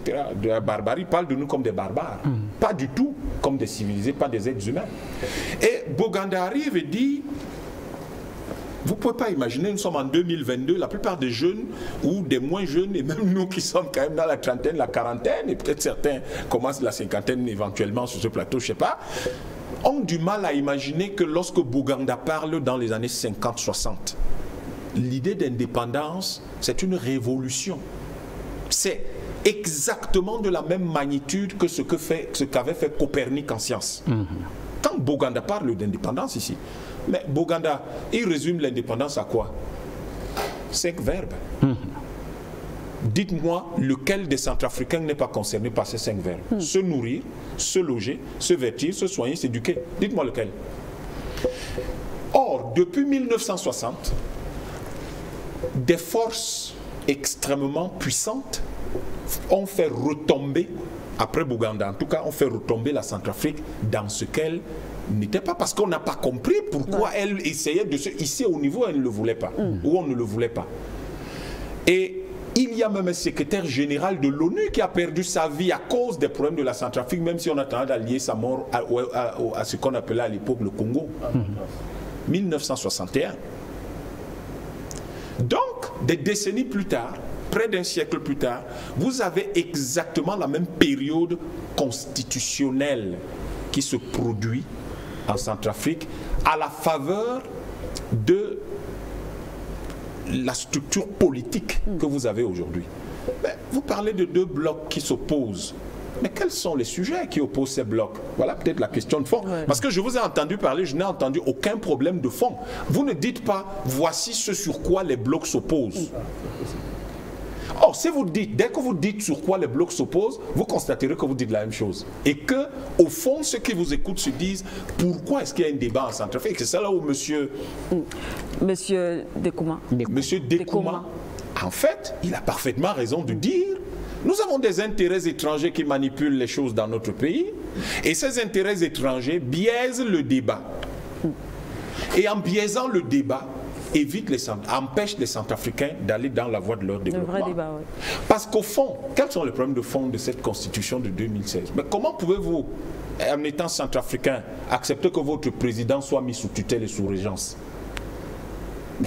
D'abord, ça dénie les principes fondamentaux du droit. Qui peut le plus, peut le moins. Ouais. Depuis quand ou un président fait co-signer un acte qu'il signe par un ministre? Un type élu par le peuple oui. fait valider ce qu'il fait, qui relève de ce pourquoi il a été élu par quelqu'un que lui-même il nomme. C'est une chose qui n'a aucun sens. C'est ce qu'on appelle une ineptie juridique. Vous ne pouvez pas avoir ce genre d'État. Vous ne pouvez pas avoir un État dans lequel vous avez en réalité un homme qui est élu sur la base d'une proposition politique, d'un projet de société. Et le peuple lui dit, va le réaliser, c'est ça que nous voulons. Mais quand il arrive, vous avez un premier ministre qui peut bloquer ça, vous avez un ministre qui peut bloquer ça, vous avez une cour constitutionnelle qui peut dire, vous nommez tel, vous ne le nommez pas. Mais le président ne dirige plus. En fait, il y a des régents. On est dans une régence où le président de la République, c'est un gamin qui a 10 ans, mais qui doit succéder à son père, le roi, qui n'est plus là. Et puis les adultes qui assurent la régence, lui disent non, on ne fait pas ça. Mais sauf que c'est lui qui est élu. Oui. À la fin de son mandat, qui de lui et de ceux qui n'ont aucun mandat populaire vont rendre compte au peuple? C'est bien lui. Qui? Donc vous avez des contradictions fondamentales dans cette constitution qui n'ont rien à voir avec le fait qu'on aime le président, on ne l'aime pas, on est d'accord avec lui, on n'est pas d'accord avec lui. Qu'il soit aujourd'hui un autre soit là, vous allez avoir votre pays bloqué. Et si votre pays est bloqué, tous les débats autour du fait qu'il y ait deux pôles qui veulent, ne veulent pas, tous les débats autour du fait qu'il y ait un juriste qui a écrit, n'a pas écrit, ça sert à quoi? Et l'autre élément essentiel, parce que je ne vais pas aller de façon détaillée. Oui, l'autre élément essentiel dans cette affaire, c'est qu'il faut qu'on s'entende sur ce que c'est qu'une constitution. Mais c'est quoi la constitution? La constitution, c'est se tenir ensemble. C'est vous qui appelez le consensus. Se tenir ensemble, c'est ça le consensus. Or, à partir du moment où on se tient ensemble, on se tient ensemble sur quelle base? Pas nécessairement sur la base d'affinité particulière, mais sur la base du fait que le sol centrafricain est ce sur quoi nous nous tenons. Et c'est la seule chose que nous défendons. Donc, on va se tenir ensemble sur le sol centrafricain, marquer notre espace, et c'est lorsque nous aurons marqué cet espace que nous aurons fait quelque chose qui n'a été fait que sous Boganda et qui a été balayé du revers de main depuis longtemps. Ça s'appelle la création d'un État. Vous savez pourquoi il y a l'ONU chez vous? Parce qu'il n'y a pas un État ici. Vous savez pourquoi il y a le franc CFA dans tous ces pays-là, qui sont 14, et le franc comorien? Parce qu'il n'y a pas d'État là-bas. En réalité, nous nous gargarisons du fait qu'il y ait l'État, mais il n'y en a pas. Parce qu'en fait, qui crée l'État? C'est les Français qui ont créé tous les États qui sont là. Les Centrafricains se sont réunis un jour pour créer un État. Là, pour la première fois dans leur histoire, un homme à la tête de ce pays leur donne l'opportunité de créer l'État centrafricain. Est-ce qu'ils vont même encore appeler ça Centrafrique? Ils peuvent appeler ça Sango, pour marquer une rupture avec ce passé-là. Et demain, exactement comme le fit le Burkina Faso, ça ne s'appellera plus Centrafrique. Ça peut s'appeler Sango, tout simplement. Comment on appelle homme en Sango? Koli. Ça peut s'appeler Koli Sango, par exemple. Non, pas Koli Sango, Koli. Koli, tout simplement. Voilà. D'accord. Ils peuvent marquer, couper, établir une rupture définitive avec ce passé grâce à la création, enfin, d'un État. Je note que dans la Constitution de 2016, il n'est écrit nulle part, il est créé un État centrafricain. Je ne sais pas si vous l'avez remarqué. Ce n'est écrit nulle part. Donc, on s'est assis, on a écrit une espèce de quelque chose qu'on a appelé la Constitution, qui dit l'État va faire, l'État va faire, l'État va faire. Mais vous ne l'avez déjà pas créé. Vous ne l'avez pas encore créé, vous n'avez pas encore dit, déclaré que vous le créez. Donc, vous n'êtes pas encore un État. Et nous, pourquoi sommes-nous en train de discuter? Mais ce que j'ai compris de ce que vous dites tous les deux, c'est que vous voulez un État. Vous voulez un État, mais ce que vous voulez, c'est que ce soit un État qui soit tel que tous les responsables de cet État, chacun soit exactement à la place qu'il faut, et que chaque acte que chacun pose fasse que les jeunes qui sont au marché là, que j'ai vu l'autre jour, aient une vie meilleure. C'est ça que le président actuel appelle le droit à la richesse. Est-ce que les Centrafricains n'ont pas le droit à la richesse? Merci à vous, docteur Yamb. Avant de poursuivre, on nous signale un appelant. Est-ce qu'il est encore là? Alors, décidément. D'accord, on a perdu l'appelant. La liaison pas très bonne. De toutes les façons, les prochaines éditions, on va remédier à cela. Oui, président Madakani. Allez-y, bien sûr. Alors, on vous président, a pris à témoin. Non, il n'y a pas de problème, monsieur. Réagi, on a encore 15 minutes. On a encore 15 minutes, donc Beninga, vous aurez. Vous m'avez convoqué à témoin. Oui. Donc la politesse m'oblige à adhérer à alors, voilà ce qu'on va faire, monsieur. Président Madakani, permettez. Voilà ce qu'on va faire. On a 15 minutes. Oui. On va essayer de parler le moins possible pour pouvoir faire un tour de table complet, si vous le permettez, messieurs. Président, vous avez la parole. Bon, j'ai reconnu à travers les brillants arguments de mon ami Christian les discours que nous avons l'habitude d'entendre. Et qui souvent me font sourire. Mais comme vous êtes un grand intellectuel, je ne peux pas sourire. Ce serait vous manquer de respect. Vous attribuez aux Africains la responsabilité de leur sort. Et vous dédouanez l'Occident, même si après vous dites que ce n'est pas ce que vous êtes en train de faire. Je n'ai pas dit ça. Vous pouvez me laisser parler, non? C'est parce que vous dites que vous dites que même si on va dire une chose en contraire, si vous dites que ou vous dédouanez l'Occident, vous ne le dédouanez pas. Vous ne pouvez pas dire qu'ils ne sont pas responsables, même temps ils sont responsables. Non. Nous avons tous lu François Fanon, et vous. Je pense qu'au XXIe siècle, il y a des débats qui devaient être derrière nous. Quand on a lu François Fanon, un noir n'est pas un noir parce qu'il a la peau noire. Ça fait des siècles, des millénaires qu'on fabrique des noirs qui travaillent contre l'Afrique. Mais ils ne sont pas des noirs, ils sont noirs de peau. En fait, ce sont des étrangers à ce continent, au regard de leurs intérêts et de leurs choix historiques. On n'a même pas le monopole de cette affaire-là. Alors, est-ce que maintenant on va dire que parce que ces gens-là ont fait ça, M. Cresson est responsable de ce que lui refute? Parce que ces Africains sont responsables de ce qui nous arrive. Vous faites quoi ici? Pourquoi vous faites des recherches? À partir du moment où vous-même vous n'êtes pas responsable de ce qui se passe, vous ne pouvez pas dire que les Africains sont responsables, parce que vous n'êtes pas responsable de ce qui arrive, puisque vous êtes contre ça. Et l'histoire de votre pays, c'est une histoire de résistance. Donc fier de résistance. Mais Karinou, cette guerre-là, 1928 jusqu'à aux années 30, près de la moitié des populations de ce pays ont été massacrées par la France. Même ça, vous ne voulez pas dire ça devant les gens, pourquoi? C'est votre histoire. Bon, vous avez dit que les morts là sont responsables. Et en leur nom, je ne suis pas fondé à dire ici que la Centrafrique n'est pas responsable de ce qui lui arrive. Je ne suis pas fondé à ne pas réduire ce pays aux traîtres, pour s'il faut les appeler comme ça. Il faut qu'on fasse sérieux, vous êtes un grand chercheur. Il y a ce qu'on appelle dans la méthodologie de la recherche la hiérarchie des facteurs et des variables. Il y a les variables secondaires, il y a les variables principales. Vous le savez mieux comment vous êtes un chercheur. Mais il y a les contradictions principales de l'Afrique. Il y a les contradictions secondaires. On n'inverse pas les hiérarchies comme ça, impunément. Quand vous dites que les Africains sont responsables de leur sort, j'espère que vous mesurez ce que vous entendez dire parce qu'on nous écoute. Vous dénaturez mes propos, mais je vais répondre. Vous allez avoir la parole. Ne vous inquiétez pas, vous allez avoir la parole. Il est mieux que je dénature au lieu que c'est ce que vous avez dit. Tant mieux. Parce qu'il est mieux qu'on s'entende au moins là-dessus. On est au XXIe siècle. Il y a un débat qui doit plus opposer les gens intelligents. Mais vous n'avez pas dit que nous sommes responsables. Vous l'avez dit, mon cher ami, assumez ce que vous avez dit. Bon, ok, mais vous dites ce que je n'ai pas dit. Bon, supposons que vous n'avez pas dit. Président Madakani. Alors, lorsque vous dites que Patassia a été renversé par son état-major, vous dites ça. C'est ce que vous avez dit, non? C'est ce que vous avez dit que vous n'avez pas dit ça. Vous avez dit ça. Vous êtes un homme sérieux.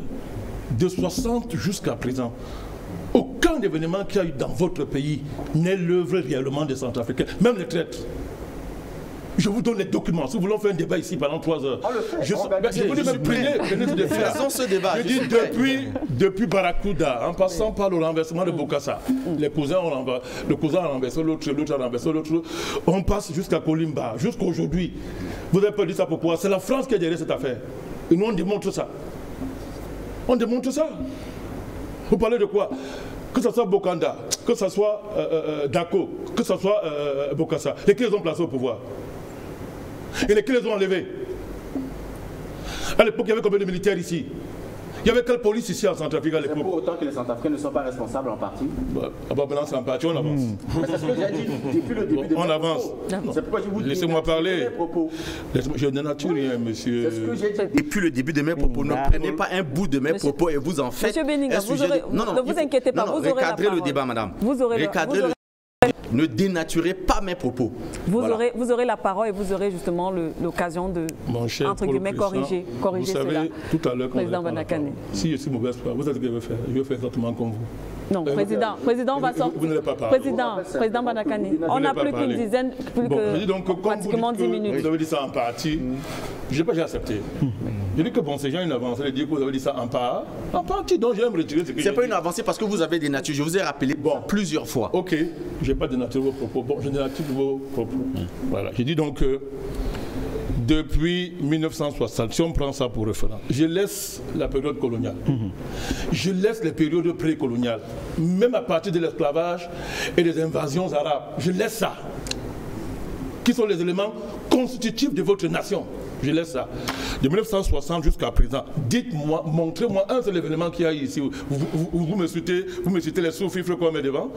Montrez-moi un seul événement qu'il y a ici qui n'a pas été organisé dans les officines de la France-Afrique, en particulier du Quai d'Orsay et des chambres secrètes de l'ONU. Il dit un seul événement. C'est parce qu'on met les Centrafricains devant. Et je dis que même si on les met, vous avez lu Frantz Fanon, vous êtes un grand chercheur. À partir du moment où vous avez lu Frantz Fanon, nous ne tombons plus dans ces pièges. Nous mettons en avant ce qui fait la fierté de notre histoire, la résistance. Et c'est la résistance de vos frères et sœurs. C'est ce que nous les panafricanistes. Deuxièmement, alors, les notions de... Vous savez, mon cher, avec tout le respect que j'ai pour vous, moi je ne crois pas au mythe de la neutralité de la société civile, je ne crois pas à ça. Le fait que vous soyez non partisan, c'est à votre honneur. Le fait que vous ne soyez pas dans la pratique du gouvernement, c'est à votre honneur. Mais ça ne fait pas de vous des gens neutres. Vous avez des intérêts. La société civile a des intérêts. Qui s'exprime. Bon, là, à quel niveau? J'arrive. Je vais vous dire pourquoi je prends cette démarche-là. Alors, à partir de ce moment-là, puisque sur la question de la Constitution, nous sommes à moins d'une minute pour votre temps de parole. Vous vous positionnez en neutre. Moi, je vous pose des questions. En aucun cas. Bon, à ce moment-là, je suis contre la révision parce que j'ai donné les raisons. On a basculé dans l'élaboration. C'est un autre débat. Et j'ai parlé du consensus. J'ai l'impression que vous êtes venu avec des procès d'intention. Vous allez avoir la parole. Vous me prêtez des intentions qui ne sont pas miennes. Et vous avez aussi dit que vous êtes pour qu'on la change. On aurait pu finir la parole du président Bandakane. Vous répondrez juste après lui, je vous en prie. Moi, je ne ferai pas comme lui. Quelqu'un va parler, je ne veux même pas intervenir. Je vous remercie. Je ne le ferai pas. Vous avez dit que vous êtes pour, en même temps vous êtes contre. Vous avez les arguments des deux côtés, des deux positions. C'est tout ce que je suis en train de dire. Président Bandakane, donc, à partir du moment allons vers la chute. J'avais beaucoup à dire, mais je vais me chuter. Oui, sur fond de faire comme ça. À partir du moment où vous dites que vous êtes neutre, et à partir du moment où vous dites maintenant que vous n'êtes plus neutre, au nom de quoi vous refusez au président Touadéra d'apporter sa contribution décisive du haut de son statut, au niveau de l'information qu'il a pour ce pays et de sa pratique en tant que président, d'apporter sa contribution décisive à l'élaboration d'une nouvelle constitution. Au nom de quoi? C'est pas un Centrafricain? Son expérience ne permet-il pas de donner, d'apporter sa contribution, même si le chef d'État? En quoi votre contribution serait plus neutre, plus juste que la sienne? En quoi? Je veux que nous ayons des arguments logiques et rationnels par rapport à ça. C'est par ces questions. Je termine. Oui. Je reviens passer le cas Ouattara. Vous voyez, quand vous dénaturez votre propos, ça vous énerve. Peut-être à une autre occasion, président Bandakane. Vous dites que j'ai dénaturé vos propos sur M. Ouattara. Je ne vais pas insister dessus. Vous avez dénaturé mes propos sur les questions de la Constitution. Ceux qui me suivent savent que je m'attends. Très bien. On sait ce que vous avez dit là-dessus. Très bien. Alors maintenant, quel projet, quel projet économique sérieux, puisque vous vous souciez, je l'ai observé dans vos propos, vous êtes très soucieux, n'est-ce pas, des questions sociales, donc du niveau de vie de vos compatriotes. Oui. Quel projet économique sérieux peut-on mettre en œuvre dans un contexte d'instabilité chronique. Quel projet économique sérieux peut-on mettre en œuvre? Ce qui fait donc que les questions constitutionnelles sont donc des questions économiques, sont des questions monétaires, bien vous démontrez, sont des questions géopolitiques. C'est-à-dire que si vous voulez que les Centrafricains mangent à leur faim, stabiliser l'État. Et pour stabiliser l'État, il faut une bonne constitution. Je ne sais pas si votre constituante, qu'elle soit dérivée ou originelle, va soigner tous les maux de ce pays. Je ne sais pas si on peut faire ça en 1 ou 2 générations. Mais je dis au moins, donnez-vous pour l'instant une bonne constitution si on veut qu'un Centrafricain mange à sa faim. Parce que c'est quand l'État sera stable qu'il vendra très bien les matières premières à leur juste prix, qu'il va enclencher la libération monétaire de votre pays, et c'est le projet du Sango Point, que nous les panafricanistes, ça nous rend merveilleux. Nous on est fous de ce projet, on est fous. Il est fou, parce qu'on a vu ce que ça peut donner. Et nous on va mener ça ailleurs, hein. On va implémenter ça ailleurs. Nous allons le porter pour mener ailleurs, oui, mais c'est clair et net. Donc c'est-à-dire, si nous voulons vraiment que les Centrafricains mangent à leur faim, il faut réussir l'enjeu de la Constitution. Et n'ayez pas peur, de dénoncer les oppresseurs de votre pays, je le répète. La MINUSCA n'a pas de place dans votre pays. L'ONU n'a pas de place ici. Merci, Président Bandakani. Merci, Président Bandakani. Alors, si Kedoumbe, on va donner... On donne la parole à Beninga. Président Bandakani, je reprends définitivement la parole. S'il vous plaît, il a tellement chuté. Je reprends définitivement la parole. Président Bandakani, ça va... Pendant que l'ONU arme les rebelles. C'est bon. Merci, Président Bandakani. Merci. On reviendra justement dans un prochain débat. Monsieur Beninga. Beninga, ça n'a pas été facile du tout. Non, mais c'est ça. Et bien sûr, et on est quand même arrivé. Lui aussi d'ailleurs, donc il n'y a pas de problème à ce niveau. Et vous l'avez dit, je voudrais commencer avec, c'est M. Ayam, c'est ça? Docteur Yam. Docteur Yam. Alors je voudrais commencer par Docteur Yam en disant que, honnêtement et en toute modestie, je vous trouve prétentieux dans votre prise de parole parce que c'est un débat. Vous n'avez pas à résumer les propos des uns et des autres comme si on est en face d'un enseignant et qui fait des remarques à ses apprenants. Je n'ai pas aimé, en toute modestie, je vous le dis en toute honnêteté, je n'ai pas aimé cette posture-là. Ceci étant, le débat qui m'intéresse davantage, c'est avec M. Bandakani. C'est un peu amusant. Amusant dans le sens où vous dédouanez les Africains entièrement de leurs responsabilités. Quand je disais tout à l'heure que vous me prêtez des intentions qui ne sont pas miennes, encore moins les propos qui sont miens, en prenant pour responsables exclusivement les Occidentaux. Mais non, j'ai dit, et je ne me répéterai jamais assez sur cette question, que lorsque nous analysons, nous établissons les responsabilités. Et j'ai dit, les Africains, dans le cas qui est le nôtre, notamment de la République centrafricaine, nous sommes en partie responsables de nos malheurs. C'est l'expression, c'est la phrase que j'ai prononcée. Je le dis parce qu'il y a des faits. Même si on mobilise les manigances, les manipulations, la motivation de l'extérieur ou des acteurs externes, ça ne doit en aucun cas dédouaner entièrement les Centrafricains du bourbier dans lequel le pays se trouve. Nous sommes en partie responsables. Qu'on ait mobilisé n'importe quel terrible, on ne peut pas dédouaner les Centrafricains. À un moment donné, ce ne sont pas les Occidentaux qui ont pris les Kalachnikovs et venu, comment dirais-je, dégager un chef d'État. Ils passent par les Centrafricains. Et pourquoi nous ne devons pas reconnaître notre responsabilité? Et à un moment donné, avec Dr Yam, il évoque les questions, les aspects économiques, la question de la souveraineté monétaire. C'est des débats qui sont d'actualité. Vous êtes encore là, moi je suis prêt. Vous pouvez m'interpeller. À 24 heures, je viendrai débattre avec vous. Mais non, ne déplaçons pas le débat.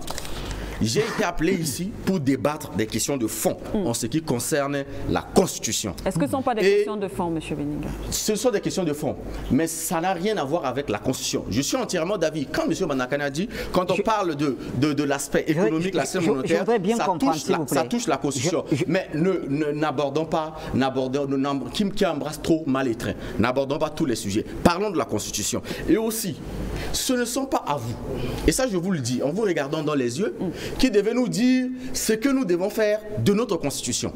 On est d'accord? Parce que de la même manière, vous reprochez cela aux Occidentaux qui se seraient passés par personnes interposées pour qu'on ait une Constitution. De la même manière, on vous reprocherait cela.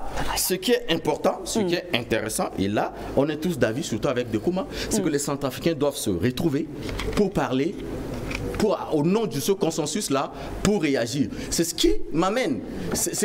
Mais c'est moi qui ai parlé du consensus depuis longtemps. Oui, bien sûr, vous avez parlé du consensus, tout à fait. C'est ce que... Non, laissez-moi finir. C'est ce que je ne cesse de dire ici. Ce sont les Centrafricains qui doivent se retrouver pour voir ce qui leur revient de droit. Ça m'amène à répondre à votre question pour ne pas avoir l'impression de l'avoir fui. Vous m'avez posé la question. Pourquoi est-ce qu'on doit refuser au président Touadéra de procéder à la modification de la Constitution, d'apporter sa contribution? Qui, autour de cette table, a refusé à un Centrafricain d'apporter sa contribution? Qui? Alors, autour quel de est le problème? Ma préoccupation elle est claire. J'ai dit, moi, je m'oppose à la révision de la Constitution parce que ce n'est pas une priorité. Maintenant que le projet a connu un glissement, autant pour moi, et que nous sommes dans l'élaboration, j'ai dit, la condition, pour moi, pour qu'on participe à ce projet, il faut qu'il y ait consensus. C'est très bien, vous l'avez dit et ça c'est vrai. Merci très cher Beninga. Eh bien, Sike Doumbé. Oui, et ça fait du bien, ça fait du bien. Vous êtes très bien tenu. Alors la régie nous fait savoir, merci, on n'a plus que... S'il vous plaît, je vous en prie, alors oui, d'accord, on me fait savoir qu'on n'a plus que 5 minutes. 5 minutes. Donc, allons-y. Président Bandakani. Je ne rentre pas dans les Président Bandakani, merci. Alors, nous sommes en train de faire le dernier tour de table, s'il vous plaît. Alain Dekoma. Président Bandakani, mais non, Président Bandakani. Merci, messieurs. Ça, c'est un silence que j'aime bien.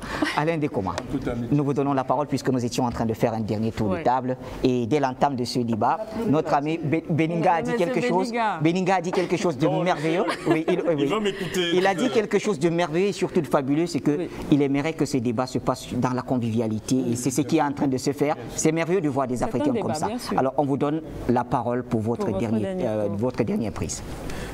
Merci beaucoup, cher journaliste. Je me réjouis vraiment de cet échange. Et c'est intéressant d'écouter les uns les autres et surtout les contributions de nos amis qui sont venus d'ailleurs et surtout ce sont des panafricains qui sont des personnalités dans ce sens-là et qui sont en train de mener, c'est-à-dire au fait de démystifier tous les pensées qui pensaient que bon, la Constitution c'est un mythe, la Constitution c'est le fétichisme total, ou la Constitution c'est...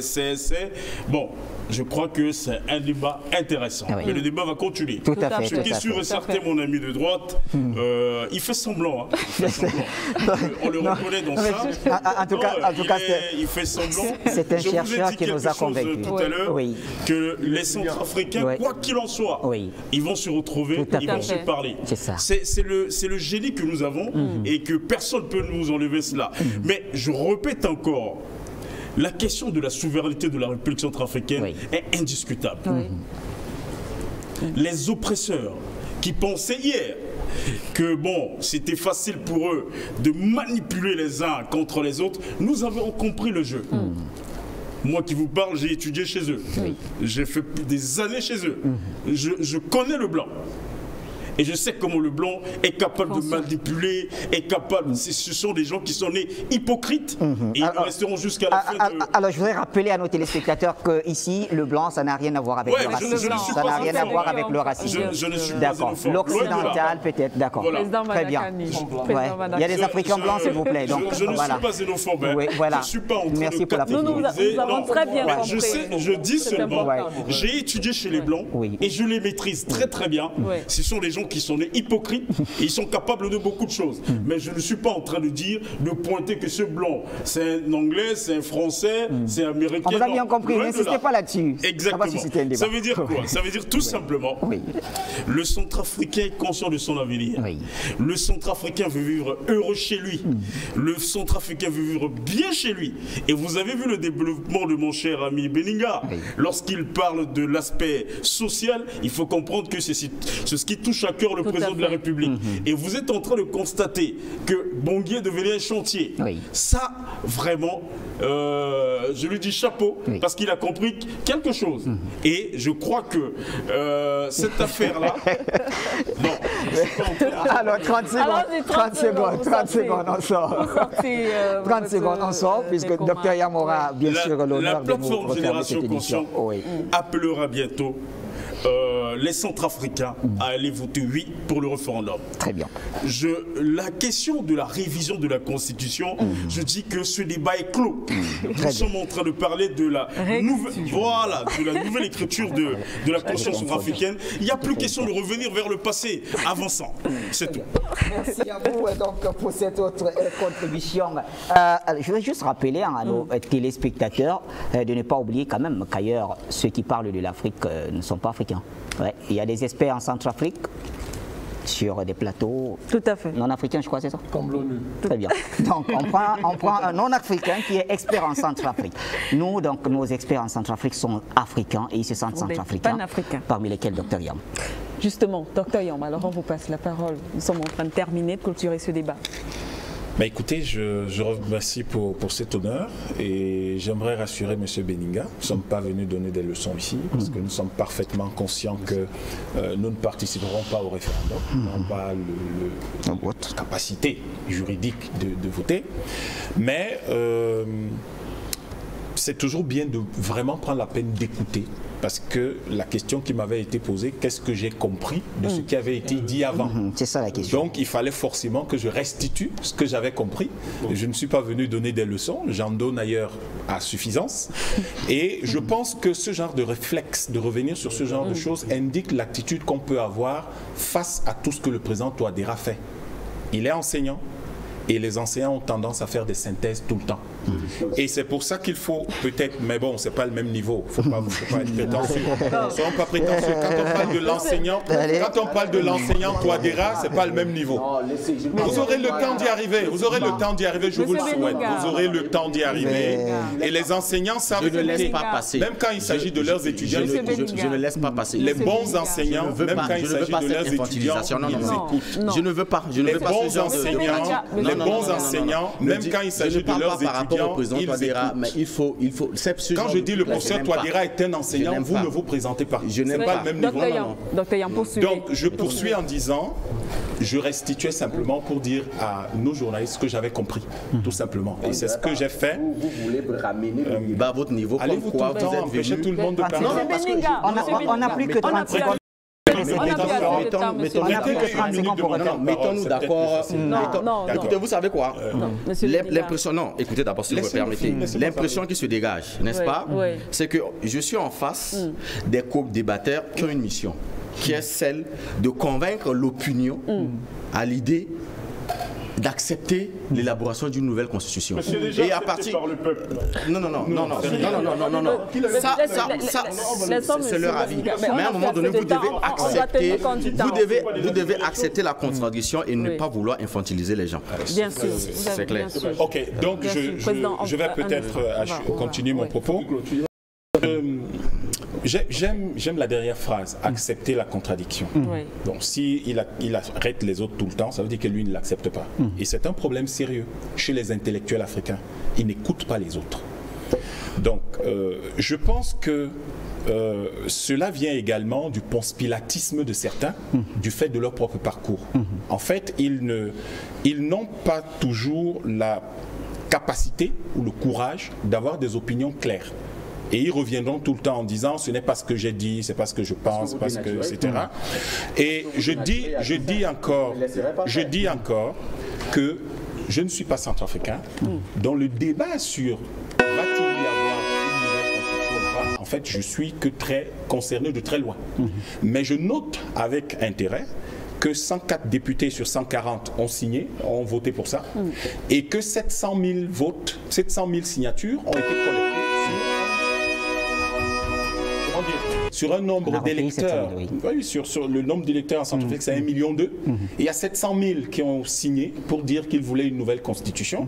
Donc je ne comprends pas très bien où est le débat et je ne comprends pas très bien pourquoi nous allons faire du ponce-pilatisme ou des sermons chrétiens. Et je pense que ma contribution va simplement être peut-être de préciser sur le plan purement scientifique ce que c'est qu'une constitution. Et par là nous sortons. La constitution règle et structure la totalité. Je précise, laissez-moi finir. La constitution règle et structure la totalité des activités dans un pays, y compris les questions économiques. Et la monnaie n'est pas d'abord une question économique, c'est d'abord une question politique. Et en cela, elle est l'une des considérations fondamentales en matière constitutionnelle. On peut le savoir ou ne pas le savoir, mais il reste que ceux qui le savent et qui sont certainement en train de pousser le débat sur l'écriture de la nouvelle constitution en Centrafrique sont, sur le plan scientifique, bien fondés d'aller dans ce sens-là.